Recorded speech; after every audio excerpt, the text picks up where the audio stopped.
Yo, it's your boy Ryan, Northwest Sports Fanatics, back at you with a new video. Today is Monday, January 19th, 2026, with your boy Ryan and the Northwest Sports Fanatics. Make sure you guys subscribe to the channel, smash that like button either now or on your way out. Donate to your boy if you can, Cash App $, ORIONNWSF, or the YouTube Super Chat right here. We got the College Football Playoff National Championship, number 10 Miami Hurricanes versus the number 1 Indiana Hoosiers. Kickoff is going to be here in roughly 5 minutes, so let's cue up the music, take a look at the thumb, and let's get settled in for the Natty. Happy Monday, everyone.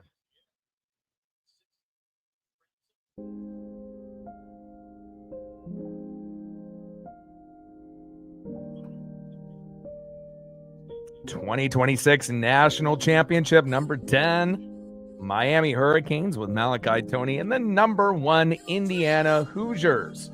Can't wait to be able to see how this one is going to go down. You got the Heisman winner in Fernando Mendoza, by far the best quarterback in college football this season. Can he put an exclamation point here in the Natty to finish off his college career at a high point? We will see. Roman Hemby at running back, a guy you always have to keep your eyes on. And Omar Cooper Jr. is known to come up in the clutch at the end of games. Will he do it again? We will see. And as far as the underdog for the Miami Hurricanes, they are the road team, but this is a home game. So you do have a good opportunity here to be able to be somewhere comfortable where you normally play your home games. Carson Beck, obviously coming from Georgia, and then now leading the Miami Hurricanes. You got Mark Fletcher Jr. at running back, very similar to Roman Hemby, aggressive and can get those extra yards. Malachi Toney is going to be their game breaker at wide receiver. You can never have enough Malachi Toney. And then on the defensive side of the ball, you got a couple NFL studs, Ruben Bain Jr. and Akeem Messidor. So again, Messidor came out with a little bit of an injury in the previous matchup. We'll see how close to 100% that he is, but we know Ruben Bain Jr. will get the job done, and definitely excited to be able to see how this one will play out. I'm hoping that Miami will end up playing, Indiana tougher than Oregon did or any other opponent Indiana has had. But again, Miami is 13-2. Indiana is 15-0. No one expected either of these two teams to be in the Natty, but that's what makes college football great. The Big Ten is starting to take over. It's no longer led by Alabama and Georgia, with Kirby Smart and Nick Saban. And I think that's good for college football. It gives other teams an opportunity to be able to make their dreams come true. And, we have obviously seen, the Huskies, get to the game, couldn't get it done. Obviously, we saw the Notre Dame Fighting Irish get to the game and couldn't get it done. Could this Miami Hurricane team, be good enough, offensively and defensively, led by Mario Cristobal, is if they end up scoring early and if they can get a few turnovers, an interception, fumble, pick six, fumble for a touchdown, a kickoff return or a punt return for a touchdown. It kind of feels, with them being the underdog, they're probably going to need something a little bit extra. We know Fernando Mendoza has the ability to throw for 3, 4, 5 touchdowns and no picks. He's done it more than any quarterback at 5 touchdowns and no picks in the regular season. And again, if you can get to Mendoza, you're going to be able to have some success. The only problem is no one has really got a chance to get at him all year. And again, we will find out with these NFL pass rushers up front if that will be the trend and if they can actually buck the trend and get a little bit of pressure at Mendoza. Mendoza has pretty much had all the time in the world to go through his first, second, third progression. Running game has been great. Wide receivers and tight ends have been fantastic for them. They're very well coached by Cignetti. And then on top of that, they got a defense that flies around. And they may not have a lot of 5-star athletes on the team, but don't let you feel for just even a second that this team doesn't have talent. There's a reason why they went 15-0. And again, they may not have 5-star blue chippers on the team, but I'll tell you what, they got a lot of guys that are 3-star, 4-star that play like 5-star guys. And again, to get to 15-0 to the Natty, the way that Indiana has done it under Cignetti in 2 years, it's the craziest turnaround. Obviously, if you know Cignetti's story, going from JMU, building that program up, going to Indiana last year, playing Ohio State in the regular season, playing them tough in the first half, but not really enough talent there at the quarterback position as well as the defense. Ended up getting Mendoza. and everything kind of fell into place. Very excited to be able to see how this plays out, but I'm also a little sad because then this means the college football season is over. We at least have the AFC NFC championship game on the weekend, and then a few weeks later, the Super Bowl, and then we'll be right back into baseball season before you know it. But I want to make sure we're soaking it all in. Indiana is favored by 7.5 on the Vegas line, and we'll see if that ends up moving a little bit before kickoff as we're going with the coin toss right now. TJ in the building, what's good? Stormbone in the building, what's good? Marine Bean in the building, Reflect in the building, what's good? Let's get it, baby. Megan in the building, what's good? Like, sub, donate, comment, share. If you haven't smashed that like button yet, please do. Help us get to 100 likes, 100 on that dono train. And 5 to 15 subs. Let's get it, baby. And shout out to my boy Brooks Beats with the best beats on YouTube.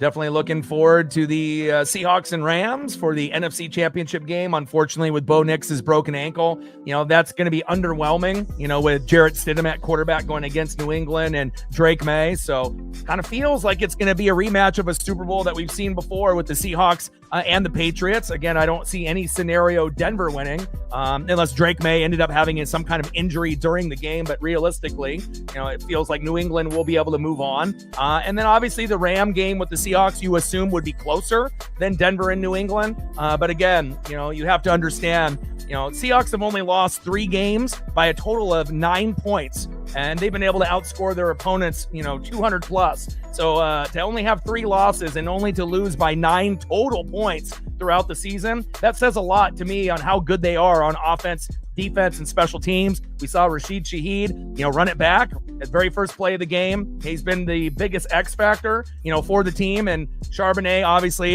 tore the ACL and is going to be out for the rest of the year. But again, I still feel confident in that roster that they should be able to compete with Los Angeles. And again, we will potentially see a rematch with the Seahawks and the Patriots. And we know what happened last time when they played each other, and maybe the opposite happens this time around. All right, we're getting ready for a kickoff here, and I can't wait to be able to see what we get here. And I'm just really praying that Miami brings the energy. And again, hopefully Carson Beck doesn't throw a pick 6 in the first game like Dante Moore. I want this to be hopefully decided in the second half, preferably in the fourth quarter. But again, Indiana has a tendency of blowing teams out early, and sometimes the game is already over within the first quarter, sometimes the second quarter. 13-2 Miami Hurricanes, number 10 in the world, versus number 1 Indiana Hoosiers, 15-0. And here we go. And Keelan Marion with a decent return there. Brandon Franke there with a 64-yard kickoff.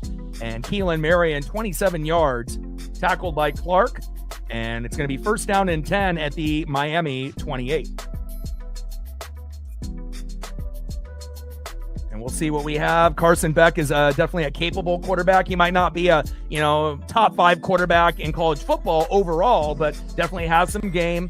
You got to keep an eye on Mark Fletcher at running back, and their main weapon at wide receiver will be Malachi Toney. Got to keep an eye there on the offense, and then defensively will be Reuben Bain Jr. and Akeem Messidor.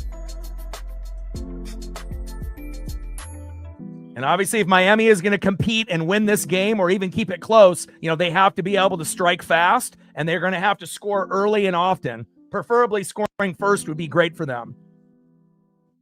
And again, Mark Fletcher Jr., he's a dog, definitely can break tackles. First play of the game, rushing up the middle and gaining 9 yards. That's exactly what you want to see if you're a fan of the U or if you're a fan of the underdog. Mark Fletcher Jr., 9-yard gain, second down and 1 at the Miami 37. And I think Mark Fletcher Jr. is more talented than Roman Hemby on the other side, but both can get, touchdowns in this game for their teams. There's no doubt about that.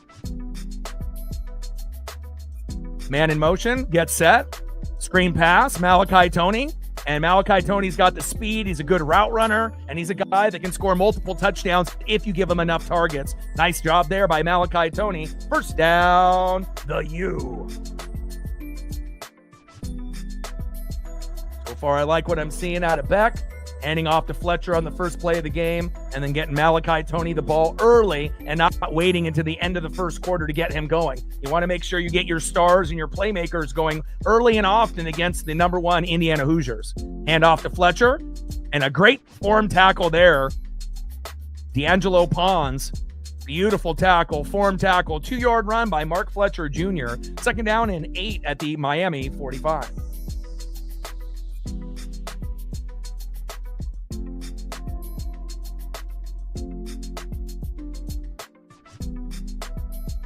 Minutes left here in the first quarter, 0-0 here early, but Miami looking pretty impressive to start off. Obviously haven't scored any points yet, but even to get a few first downs on this Hoosier defense is impressive to start the game off. But remember, this game is being played in where Miami typically plays their home games, even though they're the road team. So they're very familiar with this field, even though there might be a lot of Indiana fans there in the building today. Pass towards the sideline to Malachi Toney, incomplete. Third down and 8 at the Miami 45. Jolly in the building, what's good? Natman in the building, what's good? Stacks, Racks with the little Cactus Jack. Bang, bang, we're at 5:95 to go to hit the Dono goal. Appreciate you to get us started on a good note. Jolly with a 5er, who will join him. Appreciate you very, very much. We're at 5:95 to go. Shotgun set on third down and 8. No pressure from Indiana, and they decide just to let, whatever comes in front of them happen, and a nice tackle there. And that's going to be short of the first down marker. Malachi Toney with a 3-yard pass. And Hardy with the tackle that is credited. 4th down and 5 at the Miami 48. And at this point, there's no reason for Miami to go for it on 4th and 5. But knowing Mario Cristobal, it wouldn't shock me, from time to time if they do go for it, depending on where they're on the field. But at this point, knowing how good Fernando Mendoza is, it would be incredibly stupid to go for it this early when you're on the 48-yard line. Now, if you were a little bit closer, like maybe, on the opposite 40, then maybe you could consider it, maybe too far for a long field goal, but, kind of in that in-between zone. But that was the good decision. Dylan Joyce there with the punt, and fair caught by Brady. First down and 10 at the Indiana 5. And up next, we'll have Fernando Mendoza, the Heisman winner, by far the best quarterback in this entire class in college football. You got to keep an eye on Roman Hemby, the running back. He will be doing a lot of the same grunt work as Mark Fletcher Jr. on the opposite side. So Roman Hemby, keep an eye on him. And then one of the playmakers that always steps up, it seems like throughout the year, is Omar Cooper Jr. And then we remember this toe tap catch that he had late in the game where Indiana was on the ropes about to lose to Penn State, and he was able to get that foot down. And again, he does have a flair for the dramatics. And then on defense for Miami, they got a couple NFL studs, Reuben Bain Jr. on one side and Akeem Messidor on the other. Now, Messidor had an injury in the college football playoff, so we'll see how close to 100% he is. I assume that he'll be out there. I was trying to check the injury report and to see if there was anything new and updated with him, but I'm pretty sure with the time off that he was able to heal. Wasn't anything super serious. But again, to have a guy that has a motor so good like Bain, and then you got another guy on the opposite side with Messidor, those two guys, could end up being the difference if Miami wins this game and they can end up getting, sacks 5-6 on Indiana, between, those two guys and a few others. And if they're able to get 1 or 2 interceptions, 1 or 2 fumbles, and they can end up scoring some points off the turnovers on top of maybe getting a special teams or a defensive touchdown. I know it's asking a hell of a lot, but again, when you're number 10 and you're going against number 1, and number 1 has by far looked like the best team in college football and, ended up spanking Oregon the way that they did, that wasn't who we were, as a college football team.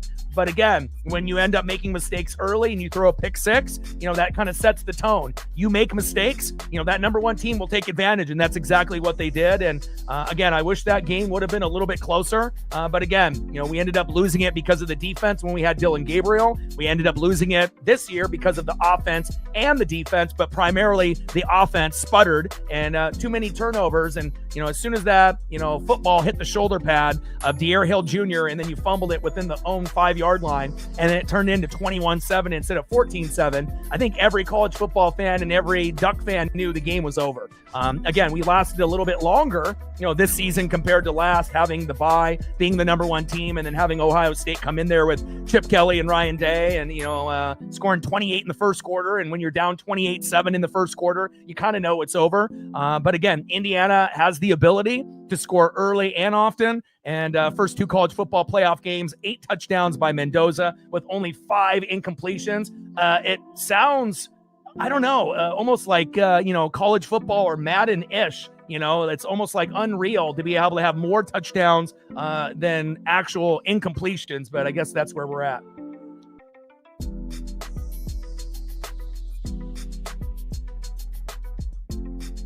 Mendoza backed up into his own end zone where we don't see him, there that often. Throw to the sideline. And there's Omar Cooper Jr. making a play already and using that body to be able to wiggle for a few extra yards. And instead of getting 8, he ends up wiggling for 11. First down, Hoosiers. Move the chains. Nice job there by Fernando Mendoza. And just like I mentioned, Omar Cooper Jr. getting a look early. And you want to make sure you go to your top guys early and often.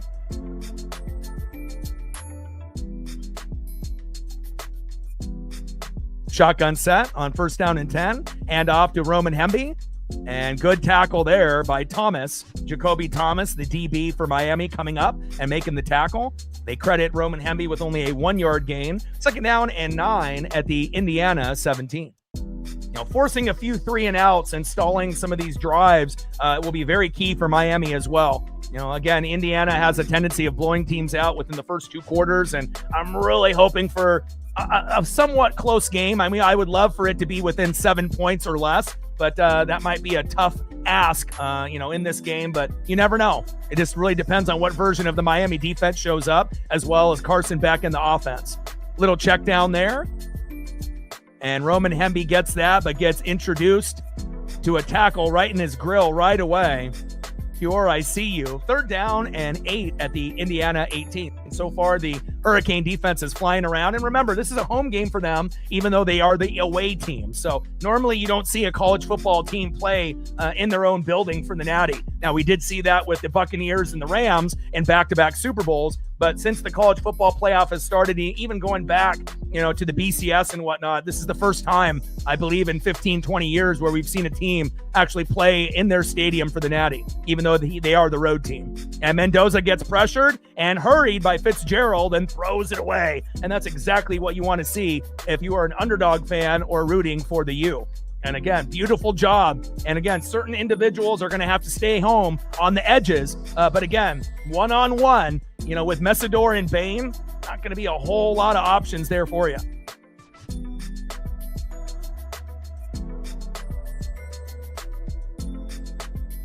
And Indiana is about to punt. Well, there's a lot of turnover, with the coaches, like there is every year. And, sometimes it's going to be a personal decision, more like a Mike Tomlin. And other times it's going to be from the owner or the GM or whoever's above, as Malachi Toney has a short return there. But again, sometimes when you have a guy for 8, 9, 10 years, sometimes if you haven't accomplished, AFC championship game, Super Bowl, and, you haven't won it. Sometimes, the ownership can feel that, maybe the message is being lost, and I don't necessarily think it's all on McDermott. Obviously, Josh Allen needed to play better. Cook is good, but they still haven't really been the same since Diggs left. And they could definitely use some more defense, especially the run defense on the D line. But, I wasn't really too shocked. I mean, he has been kind of a household name for the Bills. But again, once you go, 8, 9, 10 years, let's be honest. How many NFL coaches even last that long? A lot of the coaches nowadays last 5 years or less. And it's what have you done for me lately? And if you don't go to a certain point, there is a chance that you can get fired, even though we feel that, McDermott has been a pretty good coach, but again, he's been able to benefit based on having Josh Allen, having Cook recently. And then obviously, with a few of the additions on defense and, but it still feels like no matter how good the Bills have been, even when they were going against the Chiefs, there's always felt like, to me, there was always something missing.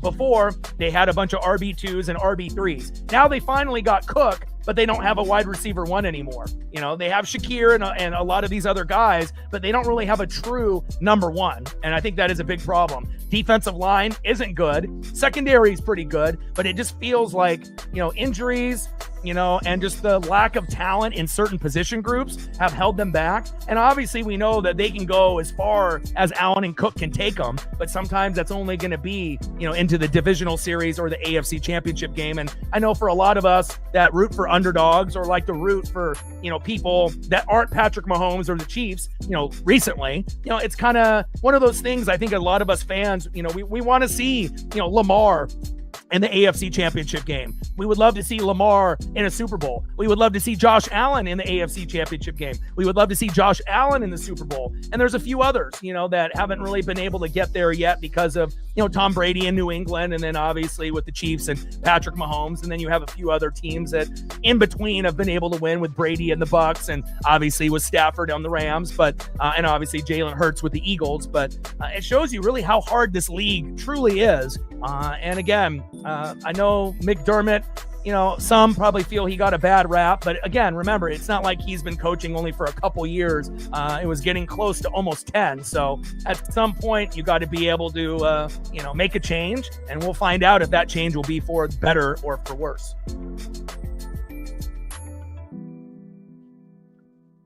And you also got to remember, coaches and organizations fail quarterbacks more than quarterbacks fail organizations and coaches, and you got to be able to have the right mentorship. And, a lot of these teams will, hire a coach, fire a coach, hire an OC, fire an OC. So imagine, playing 4 or 5 years in the NFL and having a different coach and a different coordinator every year. And we definitely have seen that from a lot of guys. And, once you can give someone a good coach or a good coordinator with stability, that's usually when they'll thrive, just like Baker Mayfield.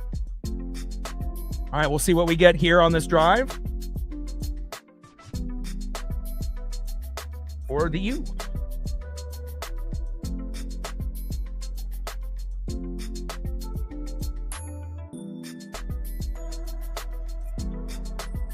Yeah, but again, I mean, if you're thinking about, certain individuals, with Salah, I mean, anytime you end up going to a garbage organization, if you go somewhere where they haven't had success because of terrible ownership, terrible GM, terrible, coaches and coordinators, you can't expect, to bring a guy in and it's just going to turn around, and again, certain teams have kind of been in that mold for a while, the Raiders, the Jets, the Browns, every, 5 to 6 years, the Browns might make a wild card, if they are lucky enough to get a guy like a Joe Flacco at quarterback to fill in, and then Myles Garrett's going off. But, for more times than not, a lot of these teams continue to stay bad, and there's a real reason for that.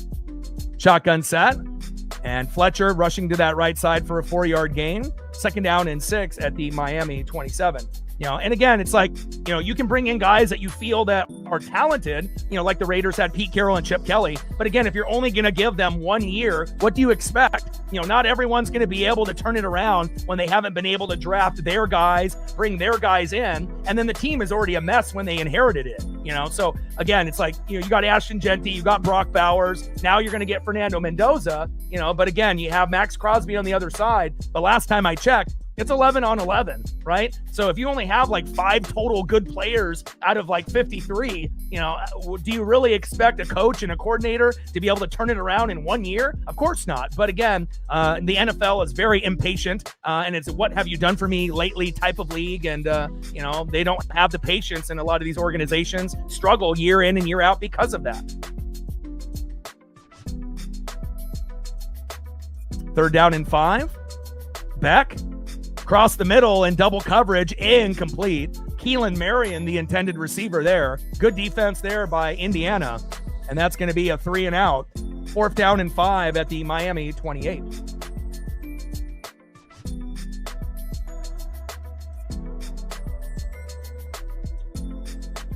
Yeah, I mean, again, Caleb is a great,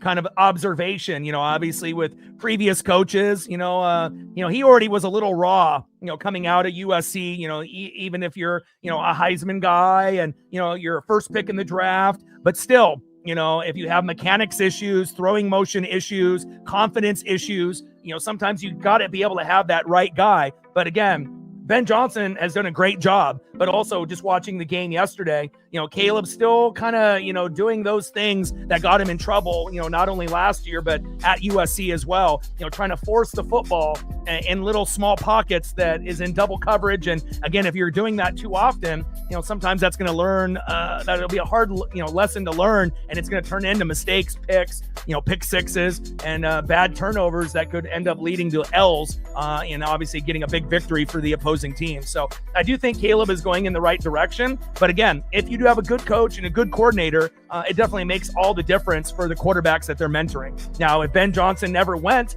to the Bears, the Lions would have been in the playoffs, and Caleb would probably still be struggling and being in last place in the NFC North. So coaches do make a big difference. Shotgun set on 1st down and 10. Mendoza getting pressured, bouncing it to the outside, looking for a man, throwing it towards the sideline deep, and incomplete. Intended receiver was Charlie Becker, and we got a flag on the play. We'll see what the yellow is used for here.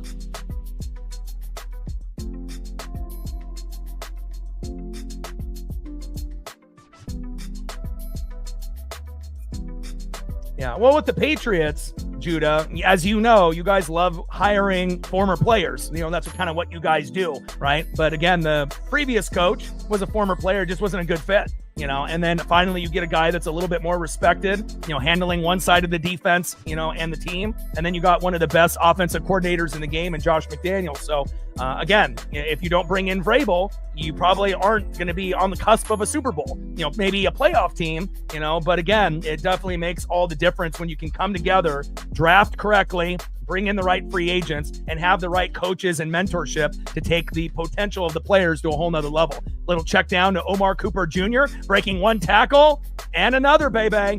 1st down, Hoosiers. 25-yard pass from Fernando Mendoza to Omar Cooper Jr. Move the chains. Nice RPO there by Mendoza. Daniel in the building, what's good?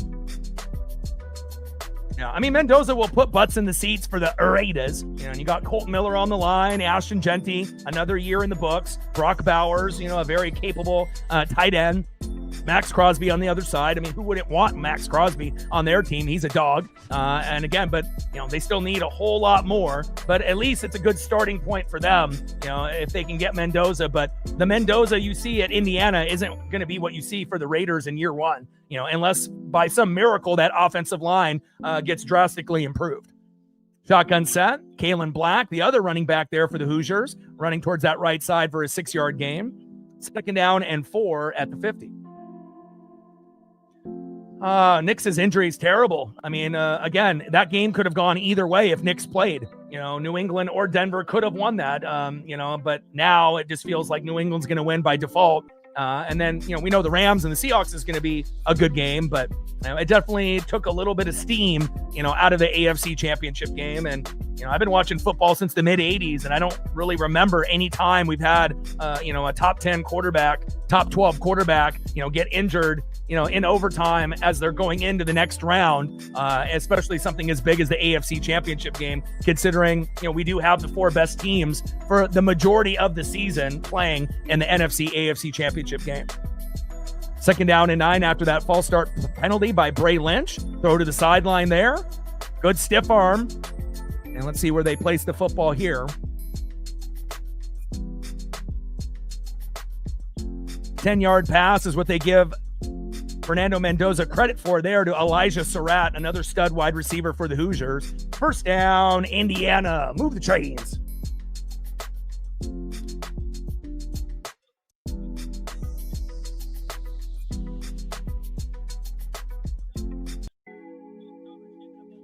Shout out to my boy Brooks Beats with the best beats on YouTube. Shotgun set, hands off to Hemby up the middle and gaining 3 yards and going down. 2nd down and 7 at the Miami 42. Ball control will be a big issue here today. The longer that Miami can bleed the clock and actually have positive gains, on their drives, will be huge for them, because we know Indiana can score at will, but they also can hit you with a methodical drive that'll last 9 minutes. And again, just, reach up and take your soul away. So again, they can do it in both ways. And the same thing goes for their defense. Defense can kind of play in spurts, but they're good enough to, collapse and score on you very, very quickly. Shotgun set on 2nd down and 7 at the 42. Little check down. He's wide open. First down, Hoosiers. Move the chains.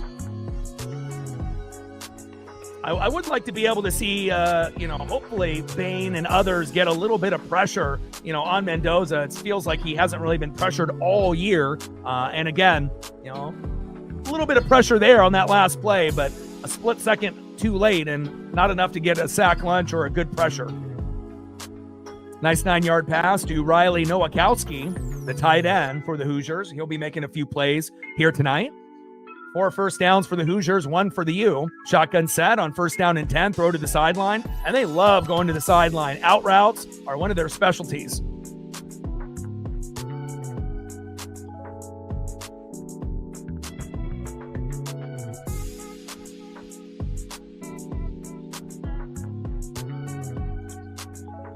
Yeah, but the difference is that, with Nick Foles, he actually got playing time, for a few weeks at the end of the regular season and was able to get continuity and chemistry. Stidham hasn't played at all. So there's a complete difference there, from a guy that was filling in for Carson Wentz, who would have won the MVP that year, and then ended up playing a few games in the end of the regular season and then gaining the momentum in the playoffs, instead of just a guy like Stidham, having to get thrown into the wolves against that very tough top 10 New England defense. And we finally get some pressure there on Mendoza for the first time all season. Incomplete. 3rd down and 4 at the Miami 27, but I don't see any scenario of Denver winning. I just don't see it. They got Ehlinger as the backup. You got Jarrett Stidham.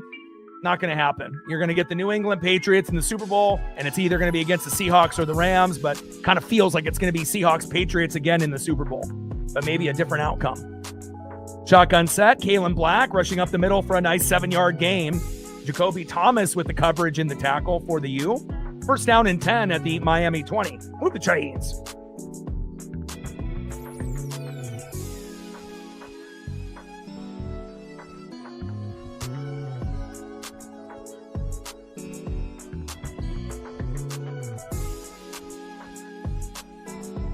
Got about 4 minutes to go here in the first quarter.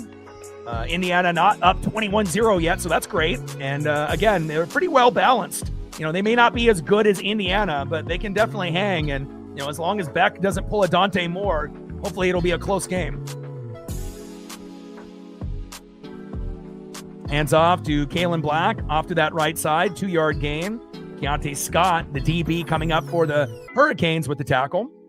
And we may see a few corner safety blitzes by the U. We'll see what Mario Cristobal and company have cooking. 2nd down and 8 at the Miami 18. 0-0 here early between the Hurricanes and the Hoosiers. 3 minutes and some change left here in the first quarter. Shotgun set. And a keeper there with the RPO by Mendoza, and the Hurricanes sniff that out.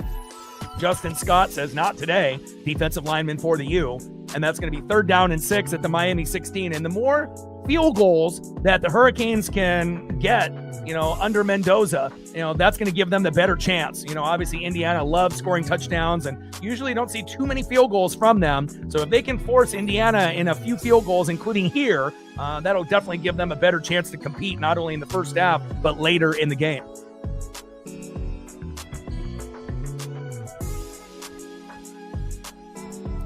Shotgun set, pressure coming up the middle. 1-on-1, underthrown, incomplete, broken up. Frederic with the great coverage there. And intended receiver was Charlie Becker.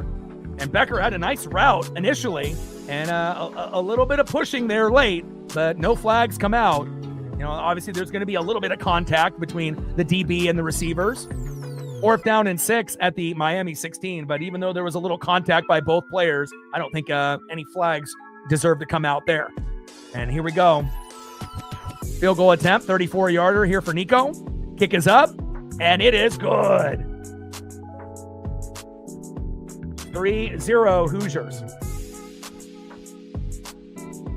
You have to understand this is the natty. So, in a regular season game, sometimes things will be called, but once you get to the college football playoff and the natty, sometimes they're going to let them play. And that's exactly what they did there.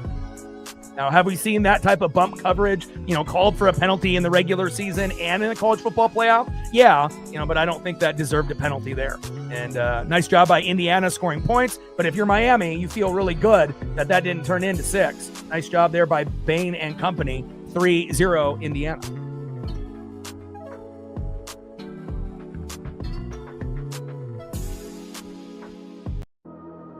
Like, sub, donate, comment, share. If you haven't smashed that like button yet, please do. Help us get to 100 likes, 100 on that dono train.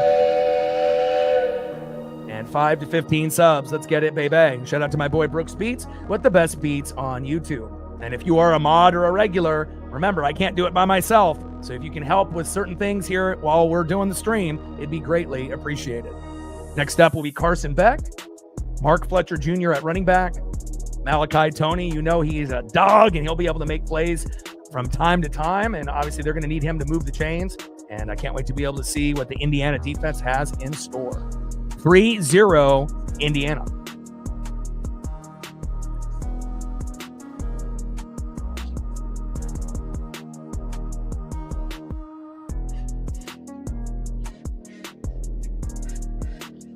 Shout out to my boy Brooks Beats with the best beats on YouTube.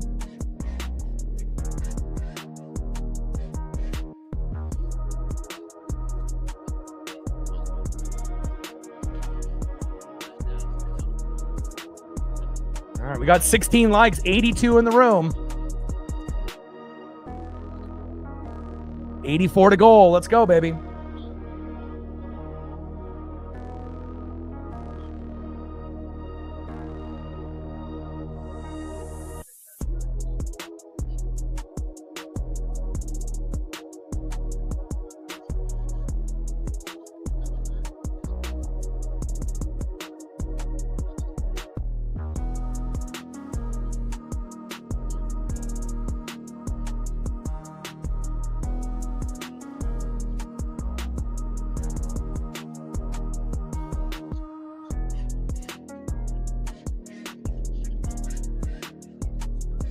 If you're just tuning in, Nico with a nice field goal from 34 yards. Drive stalled a little bit there for Indiana, but again, they'll take any points that they can get. And again, if you're Miami, you just have to feel good that you didn't give up a touchdown right out of the gates.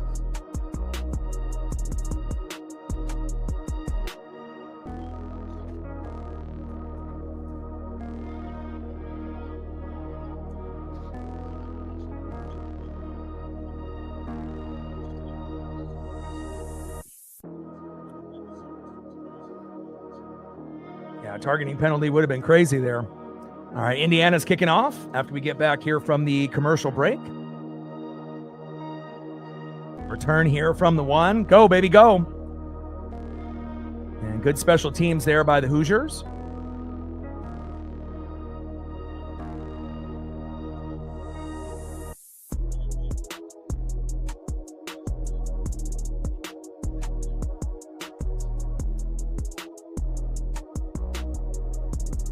.62-yard kickoff, and Keelan Marion with a nice 23-yard return. First down and 10 at the Miami 26. 3-0 Indiana with about 2 minutes left here in the first quarter.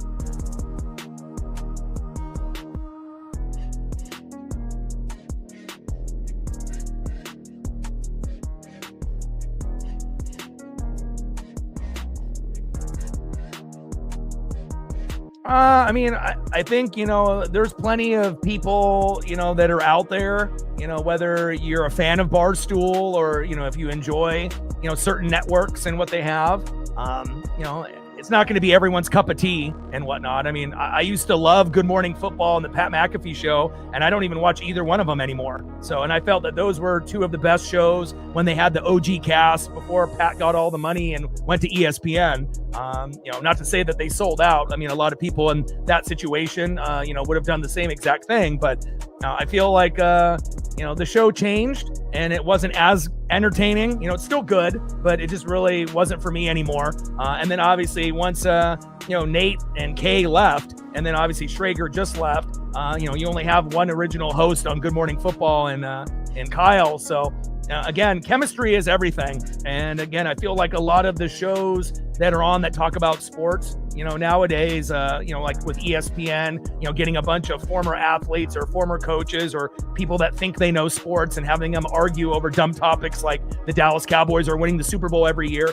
That's stale and old. And, the younger generation doesn't want to watch it. The older generation doesn't want to watch it either. And, they have to start realizing that that's not what sports talk is about. It would be much better off, talking about actual things that could happen instead of having some kind of bias, based on, whoever is, trying to, create the narrative, whether it's the players or coaches themselves that are on the show or the people that are producing the show. But I feel like, a lot of the shows and the podcasts that are out lately aren't really that good. I feel like you actually get better content on YouTube, from a lot of content creators, not just by myself, but a lot of others. I feel like you get better content there because I feel like a lot of the people on podcasts and TV, they cut corners and they don't do as much of the reading and the film study, and they kind of steal material from the others that are actually doing the work. And, we've proven that here on this channel before. 3-0 Indiana as we're waiting here from the commercial break on Martin Luther King Day. Let them know, TJ. Again, we need help. I can't do it by myself. Like, sub, donate, comment, share. If you haven't smashed that like button yet, please do. Help us get to 100 likes, 100 on that dono train. And 5 to 15 subs. Let's get it, baby.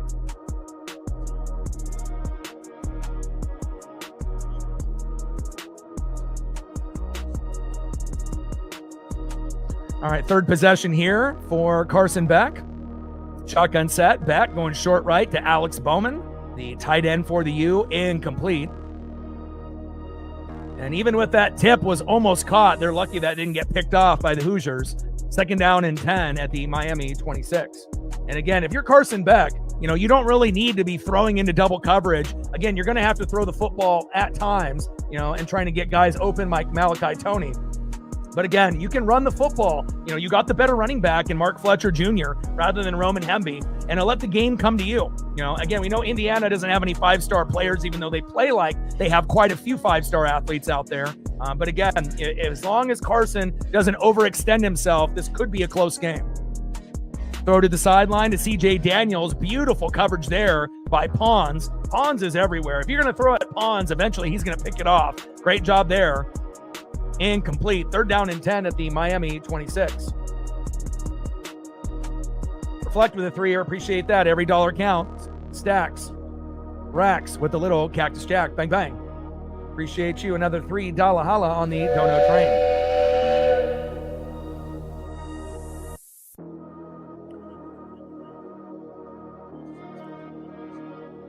And it's 12 noon. You know what time it is. Time for a sack lunch. Yum, yum, yum, yum, yum. And again, that's not what you want to see if you're a U fan. And again, Fisher coming up and swinging him around, hitting him with that F5. Big sack lunch. Loss of 7. 4th down and 17 at the Miami 19. Great job there by Indiana. And Indiana's got a lot of dogs. I mean, I would know. Obviously, I got to see that firsthand, being a Duck fan and, seeing how good they are with the pass rush. And again, they have a lot of individuals that go sideline to sideline, and they have very capable, talented corners and safeties. Not really a whole lot of weaknesses for this Hoosier team in 2025 going into 2026. Miami with the punt. 2nd 3 and out there for Carson Beck is not what you want to see. And a decent bounce here off the punt, and Dylan Joyce is going to record, looks like about 54 yards. That's going to be 1st down and 10 at the Indiana 27.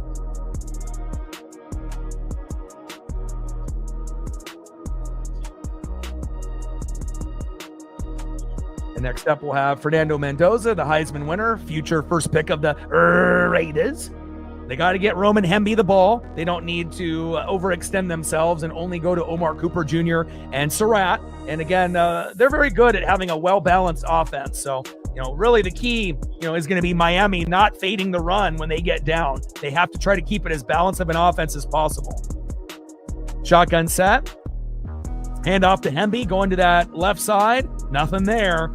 And Bain, one of the best studs on the team overall, says, sit down. Ruben Bain Jr. with the big tackle on Roman Hemby, loss of 6. Second down and 16 at the IU 21. And again, Ruben Bain Jr. throughout the season was the best, but also Akeem Messidor on the opposite side, definitely a 1-2 punch that not many people have an answer for.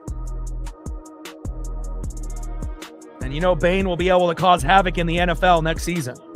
Top 10 pick. Shotgun set, Hemby going to that left side again. There's just nothing there. 1 yard run. Moten with the tackle there for the U. Third down and 15 at the Indiana 22.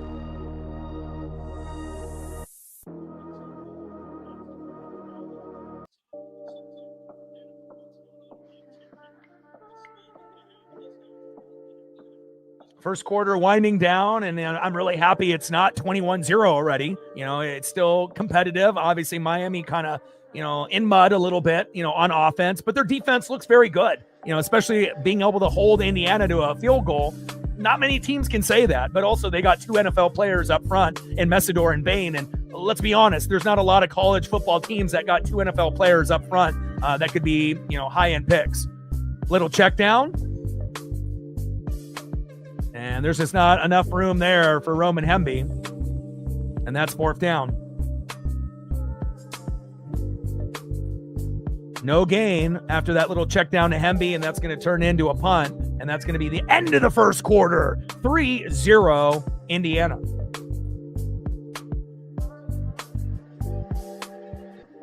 And again, if Miami is going to compete or win the game, this has got to have to be a huge factor every quarter, first, second, third, and fourth. And not only, with sacks, but fumbles, pressures, interceptions. They're going to need Messidor, Ruben Bain Jr., and the rest of the crew to cause havoc. And, the more times that you can hold, Fernando Mendoza to field goals, that's going to give you a chance to come back. And again, 3-0, I'm not sure if anyone anticipated it being this low scoring early, but I'm very happy that the Miami defense showed up. I wish I could have said the same for the Oregon defense when they played Indiana.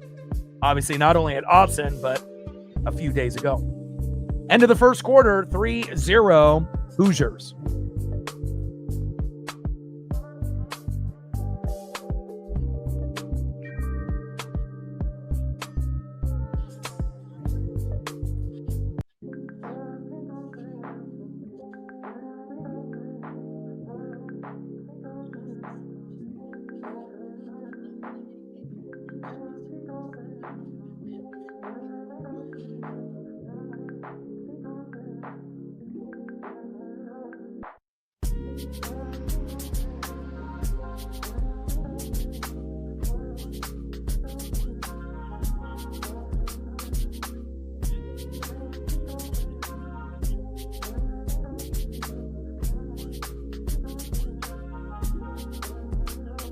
And if you're just tuning into the broadcast, Nico with a 34-yard field goal, 12-play, 55-yard drive, got stalled. Lasted 6 minutes and 6 seconds, but they'll take a 3-0 lead. And again, we know Indiana is used to scoring touchdowns instead of field goals, but at this point, going against an elite D-line with Ruben Bain Jr. on one side and then Akeem Messidor on the other, I think that they'll take a 3-0 lead for the first quarter, and we'll see if they'll be able to get a few touchdowns here before halftime.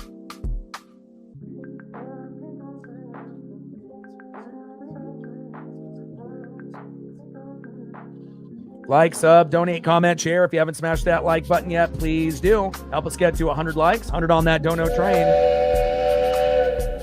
And 5 to 15 subs. Let's get it, baby. Only need 30 subs to get to 23,400. And shout out to my boy Brooks Beats with the best beats on YouTube.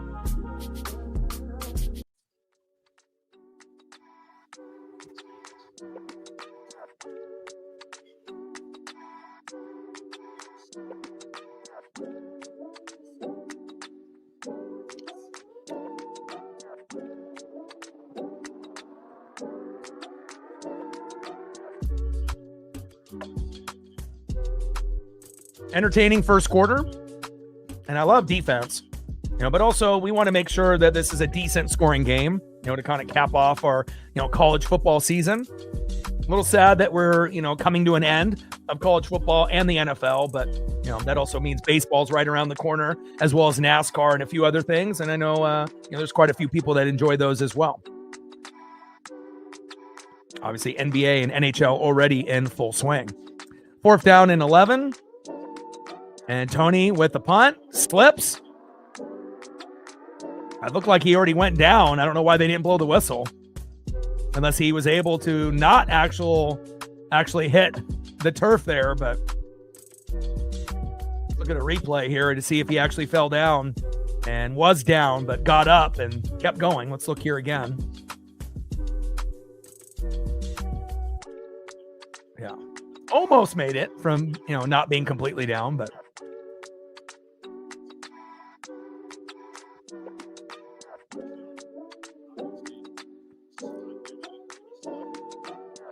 All right, Carson Beck, you just can't force it. Just let the game come to you. You got a very good, capable running back in Mark Fletcher Jr. You got a stud receiver in Malachi Toney. Just let the game come to you. You're not down 14 or, 21 at this point. You don't need to abandon the run. Stay true to yourself. You got really good defense. And hopefully they'll be able to march down the field and, get a matching field goal. Obviously, getting a touchdown and taking the lead would be best case scenario. But, you have to kind of, you got to take what the defense gives you. And Indiana doesn't really let a lot of guys get behind their secondary, but it's possible it could happen today from Beck to Toney at some point. Or with Marion. Hand off up the middle. And a minimal gain there.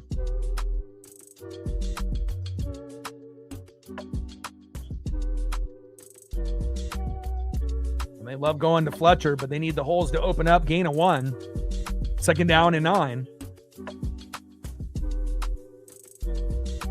Shotgun set with trips right. Beck staring down his receivers. Comes back to the other side.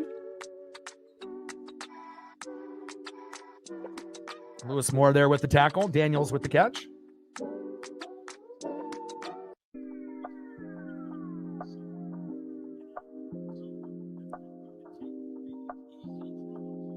Third down and 2 for Carson Beck and the U.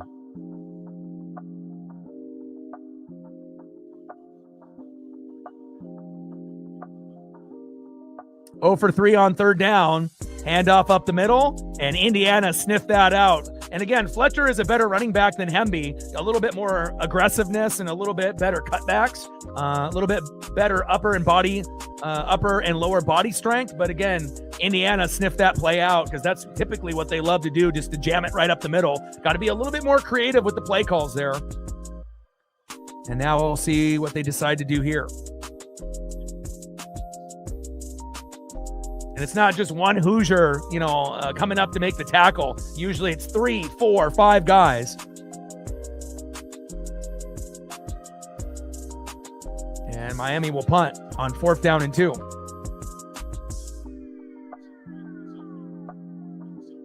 And fair caught there around the 15. Good defensive game here so far.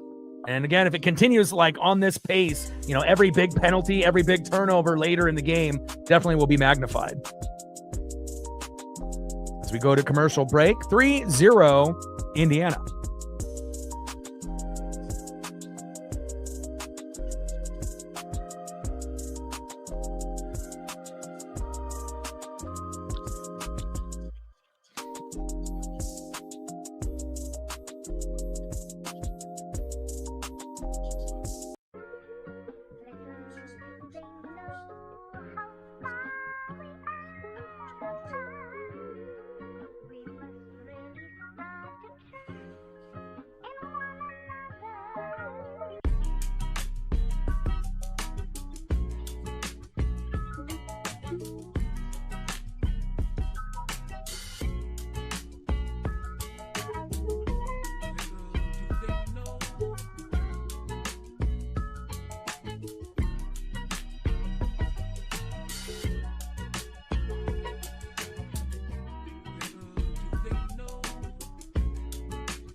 I didn't like that Jamar Brown run up the middle. Miami gets a little predictable with their play calling and whatnot, but I guess you could say that pretty much for any team, depending on who their coordinator is, and again, playing it safe is always going to be good, to a certain degree, but at some point you're going to have to open up the playbook. I don't need to see any like trick plays or like flea flickers, because obviously if Miami were to do something like that, it probably would backfire, to a pick six or something of that nature. But, I want to be able to see them bouncing it to the outside and, kind of mixing up the play calls a little bit.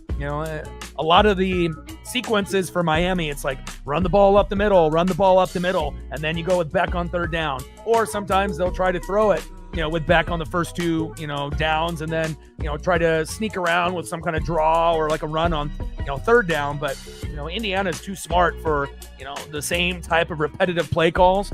So hopefully they'll be able to open it up as we get further along here into the first half. I appreciate that. A lot of hard work put in. And again, this will be the last stream, obviously, for the college football season. But again, we got NBA, NHL, WWE. We got NASCAR starting February 1st with the Clash. We got the World Baseball Classic. And then as we go into mid-February and then into March, we got the MLB with the Seattle Mariners. So, and we're only going to have a few weeks of kind of filler content until we get to doing everyday baseball with the Mariners. But I'm going to have fun with it. I know that some of the support and the views are going to be varied, based on some of these other filler streams. And I recognize that. And, I got to be able to keep it moving. So, hopefully we'll be able to get some decent turnouts as we do some of these other things outside of kind of our primary of MLB with the Mariners, NFL, college football coverage. But, once the football season ends, you got to be able to figure something out. And again, there's not really a whole lot to be able to kind of pivot to at the moment, besides WWE, NHL, NBA, as we wait for the World Baseball Classic. First down and 10. Shotgun set for Mendoza. Throw to the sideline. Nice catch. There we go. First down, Hoosiers. Move the chains. And after Dylan Joyce punted 46 yards and fair caught there by Brady, a nice throw on first down there for Mendoza on a play action fake. Appreciate you, Marine Bean, TJ, Reflect, and all of the regulars.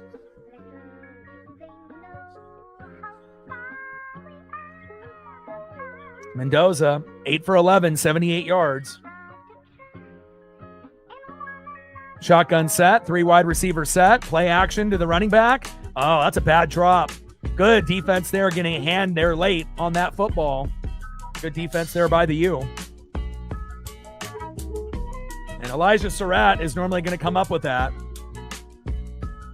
And again, you definitely, if you're talking about PI on that one play going into the end zone, I didn't see it there. But on that particular play, when you have the arm wrapped around the waist, and again, they usually are very sneaky about it. And depending on the angle of the referee, a lot of times it gets hidden. But that looked like PI to me. Nice throw there to the outside. Riley Nowakowski, the tight end, nice 8-yard pass. It seemed like he got there a little bit early, was hugging him with the offhand, and a little hand fighting. But again, this is the Natty, so they are going to kind of let them play, so to speak. But again, we'll have to keep an eye on the aggressiveness by the DBs on both teams. Nice 8-yard pass from Mendoza to Nowakowski, the tight end. Third down and 2 at the Indiana 35. Low scoring affair here in the Natty so far, but I don't think it will be for this whole game. 3-0 Hoosiers.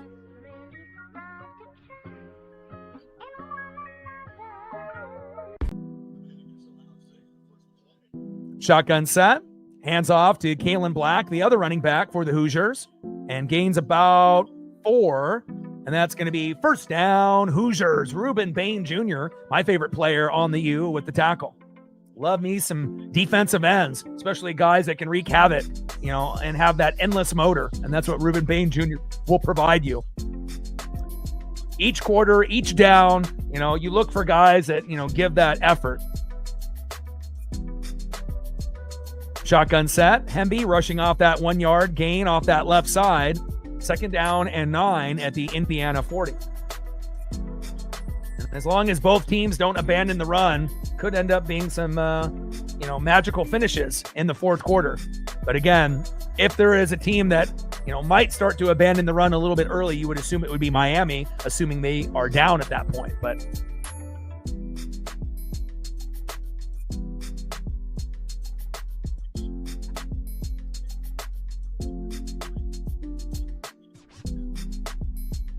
Shout out to my boy Brooks Beats with the best beats on YouTube. Man in motion. 3 wide receiver set. Snap is high. Handoff up the middle. And a good tackle there by David Blade Jr., the defensive lineman for the U. 3-yard run. No huddle, shotgun set. Mendoza going short left to Elijah Surratt, incomplete. And that's going to be 4th down and 6 at the Indiana 43. And I'm really happy that the, Miami defense came to play. Again, Oregon, we have all of these 5-star, 4-star guys, but again, offense and defense didn't show up. And I'm really happy that at least so far, even though Miami doesn't have any points, they haven't made any big mistakes. So you got to give them credit there. And the defense looks magnificent against this superstar team of Indiana. But we got a flag here, and they finally end up calling a penalty. A little bit too much grabbing there by Miami.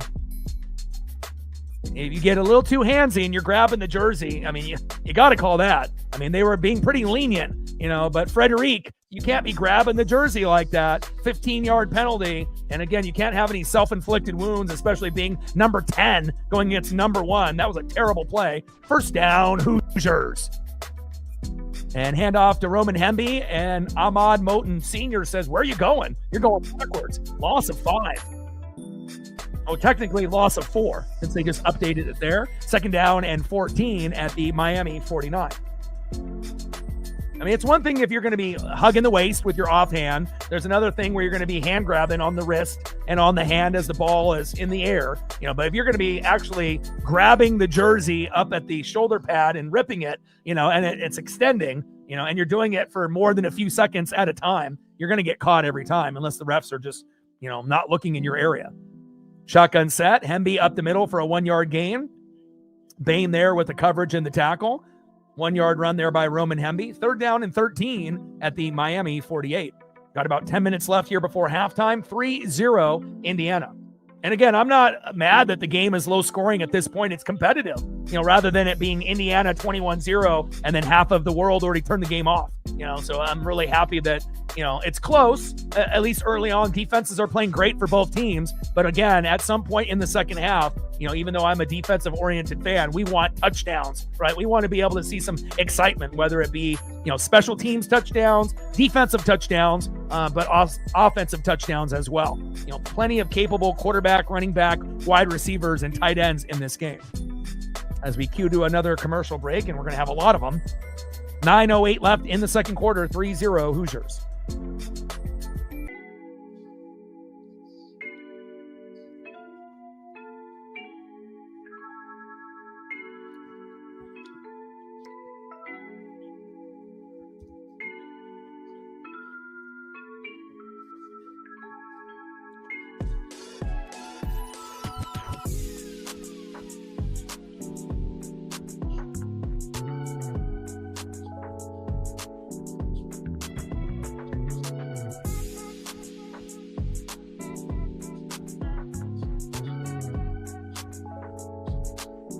And that's why you can tell, when you get a guy, that is that much of a disruptor on the D end, again, top 10 pick in the draft. And, Messidor, he's no slouch either.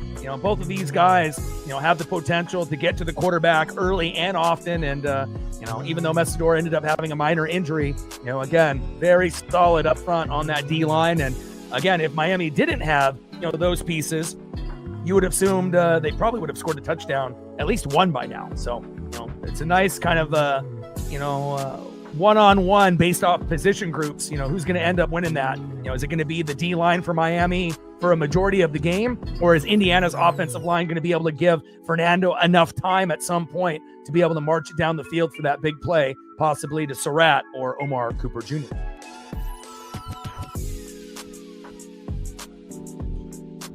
.908 left in the second quarter, 3-0 Hoosiers.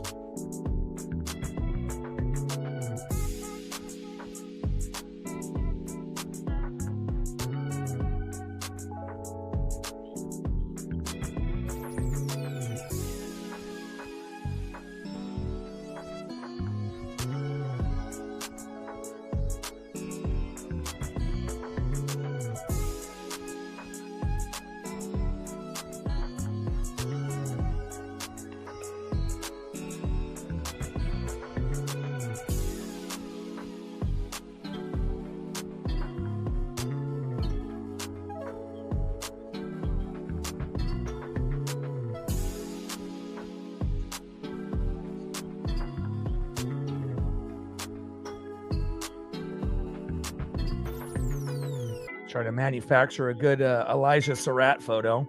There we go.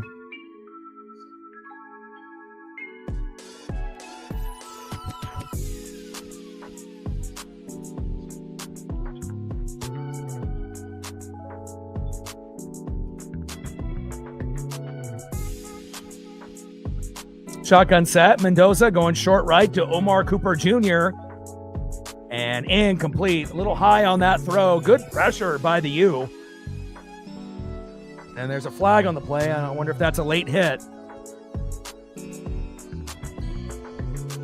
that's going to be offsides on Ruben Bain Jr. Oh, no. And that's going to be 3rd down and 8 after the penalty at the Miami 43.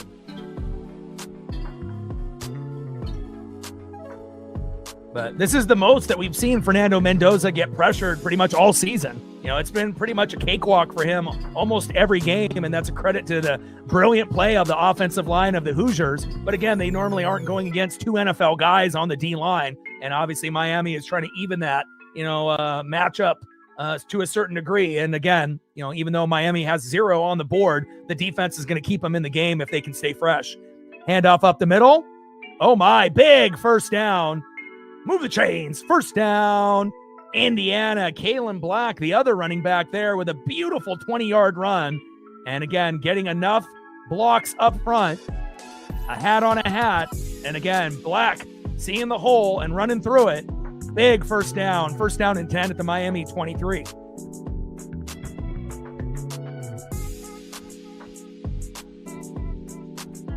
Yeah, Bain looks like he could be the best player on the field. I mean, obviously, besides Fernando Mendoza, winning the Heisman and, being the first pick in the draft. But, if we're really looking at players, Mendoza will go first because the Raiders need a quarterback. But, Bain looks like he could be, playing on Sundays for, quite a while as long as he doesn't have any major injuries. 3-yard pass from Mendoza to Cooper towards that sideline. 2nd down and 7 at the Miami 20. Mendoza, short right. Oh, Charlie Becker is there. Touchdown, Hoosiers. What effort by Charlie Becker. Are you kidding me? Wow, carrying a Miami Hurricane on his back. He said, no problem. I'll get you in the end zone. Touchdown, Hoosiers. Wow. That's crazy. I mean, how do you not wrap him up and tackle him here? Again, it's like, oh, it looks like he did step out of bounds around the 5-yard line. But great effort to be able, and what is the procedure for tackling there? You're like grabbing the waist like you're going to like a slow dance in middle school. Like you got to wrap him up, get his legs, get his waist. I mean, instead of trying to, I guess he was trying to punch the football out, kind of. There wasn't really like a full punch out mode. He kind of wrapped him around the waist, gently, let go, kind of took a swipe at the football, but not really in the right spot. And then he ended up dragging, him in for the end zone for the touchdown, but he did step out. So we're going to get a review here. And now you get all of the Hurricane defensive players screaming at each other on the sideline, which isn't new, something that typically happens. Tempers boil over, and that's been like that even, back in the U in the 80s when they had Michael Irvin. So, but this is the first time that we've seen the U in this position in quite some time since 2001 when they had Ken Dorsey. And that team was fucking ridiculous, the amount of NFL players that they had on that 2001 Miami team. I mean, 15 NFL players, and many of them played for many, many years throughout the league. Quarterback, running back, wide receivers, tight ends, offensive linemen, D linemen, linebackers, secondary. I mean, you name it, they had it.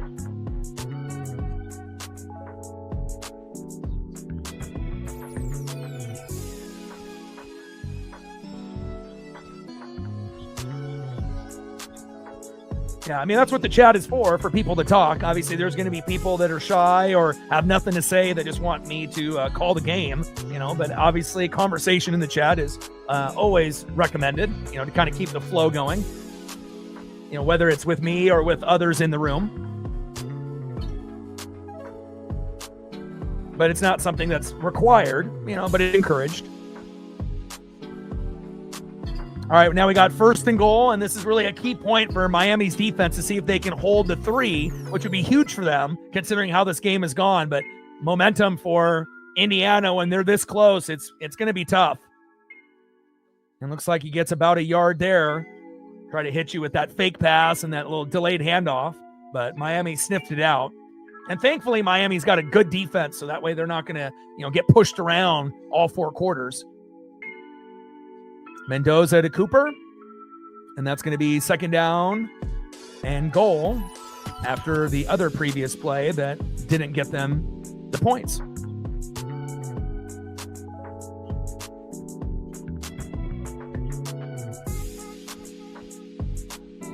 Ooh, Cactus League, exciting. I mean, if they start actually, televising, I will be doing, a few of those games, even if it only ends up being a few of the, young guys, being available and whatnot. I just want to be able to get back to calling baseball. Handoff up the middle with a short gain, 3rd and goal. One more down here for Ruben Bain Jr., and we'll see if they can get it done. Also, spring training games, you have a best chance of getting autographs as well and player interactions, since it's a little bit of a laid back, type of, scenery compared to, obviously being at a regular season game. 3rd and goal.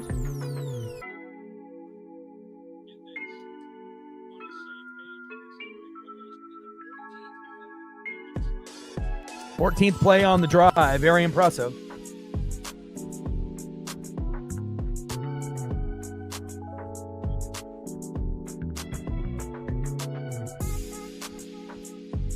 .6:17 left in the second quarter, 3-0 Indiana. It's going to be potentially 6-0 or 10-0, but I'm excited. I mean, obviously, Miami would have loved to have been able to put something on the board at this point, but the simple fact that Indiana is not at 17 or more at this point is huge. It's actually going to give them a chance to, compete and maybe win this game, but again, if Indiana ends up scoring a touchdown, you definitely want to be able to put up at least 3 for the Hurricanes before half if you can.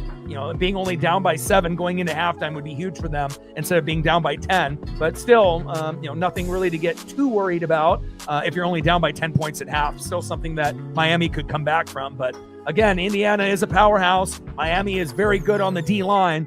And obviously, as far as their rest of their team, the offense at times can be spectacular, but at times also kind of, stumbles a little bit and runs in a little bit of mud.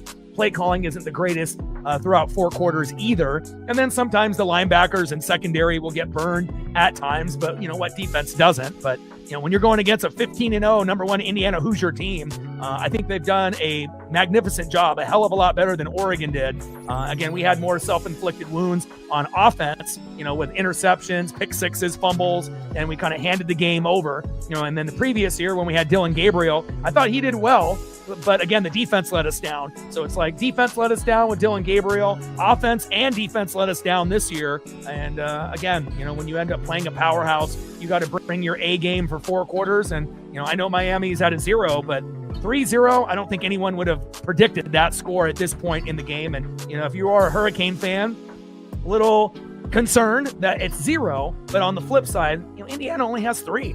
You have to take that as a huge win at this point, and especially if they can hold them to another field goal, that would be huge. Best case scenario, you hold Indiana to a field goal, you march down the field with Carson Beck, you get a touchdown with Malachi Toney, and then you're up 7-6 at half. That could probably be the best case scenario, but even 6-3 at half would be big for Miami.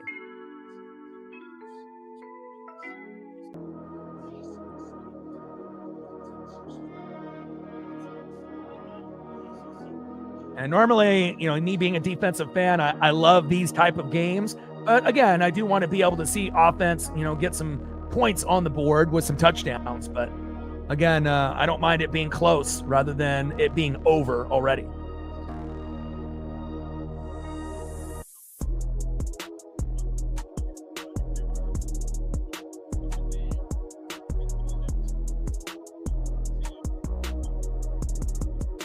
All right, here we go. Biggest play for the Miami defense up to this point. 3rd and goal. And let's see what kind of trickery Mendoza has here. And they go to Riley Nowakowski up the middle. Wow! Touchdown, Hoosiers. Miami did not see that coming. And they ended up handing it off to the tight end in almost like a fullback dive. and it turned into a tight end dive. Riley Nowakowski, touchdown Hoosiers. Now it's very imperative that Miami gets a minimum of 3 before halftime. Again, down 10-0, you're concerned, but if you can get it to 10-3, obviously you'll feel better. 10-7, you're feeling great. Great play call there by Cignetti and company. Again, you don't really see fullbacks or tight ends used often, but as of late, we have seen a few, get direct snaps and being able to make some big plays or end up, getting kind of a fullback tight end dive situation like we saw right there with Riley Nowakowski, doing the fullback dive as a tight end, and Miami did not see that coming. Beautiful play call. Extra point is up and good. 10-0 Hoosiers.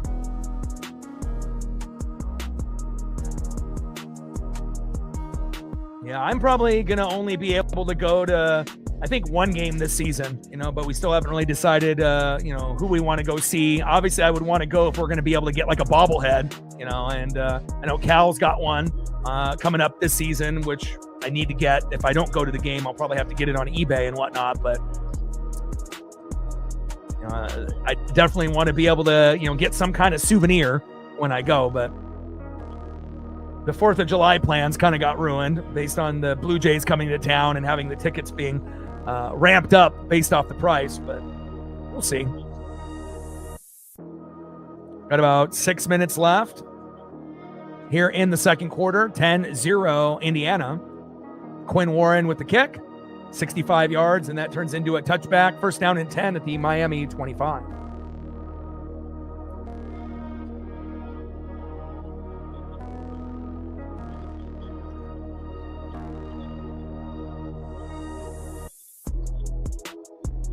Yeah, being able to see Cole Young and Ben Williamson would be fantastic, but really the main guy that everyone wants to watch is Colt Emerson. To me, that looks like that's going to be the best rookie, or the best farm guy that out of all the guys that we have. We're still waiting on Lazaro Montes, and obviously not including the pitchers, obviously with Cade Anderson and a few of the others like Durangelo kind of waiting in the wings, but Colt Emerson looks like he'll be the best positional player. Cade will be the best pitcher when he's ready. But yeah, that sounds pretty exciting. Handoff up the middle to Mark Fletcher Jr. Nice 5-yard run. Second down and 5 at the Miami 30.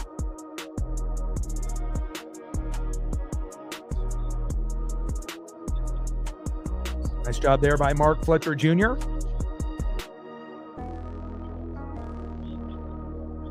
And the last thing that Miami needs is Carson Beck to throw into double coverage and to get picked or throw to pick 6.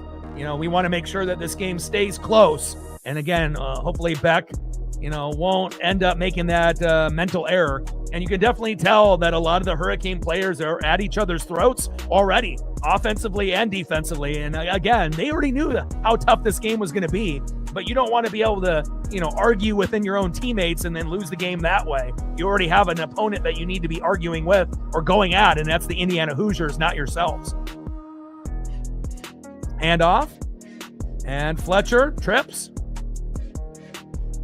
And gaining about 4 yards there. Third down and 1 at the Miami 34. Little leg whip action, huh?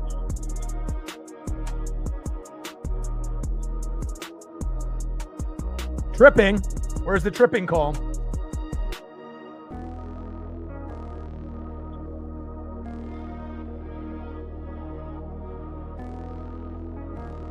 Shotgun set. Handoff to Fletcher. And they just can't get anything on third down. And for Miami to win the game, they needed to win the third down battle. They haven't even been able to convert on a third down yet. And that's a little scary. Fletcher is a better running back than Hemby. Even though they end up having Black as well. They kind of go with 2 running backs with Indiana.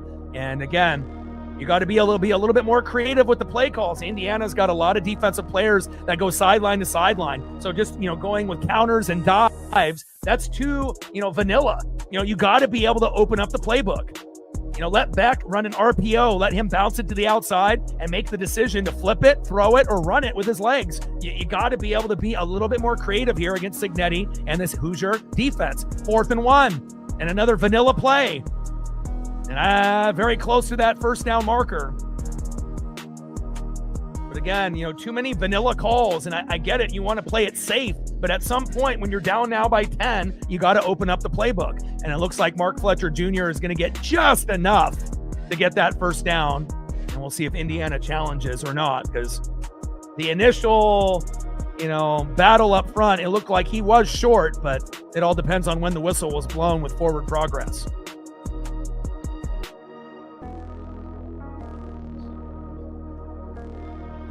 I would love to see Colt start, right at the, beginning of the year or towards the beginning of the year. I mean, we're going to need him. Back, there we go. Yes, sir. First down. Miami, move the chains.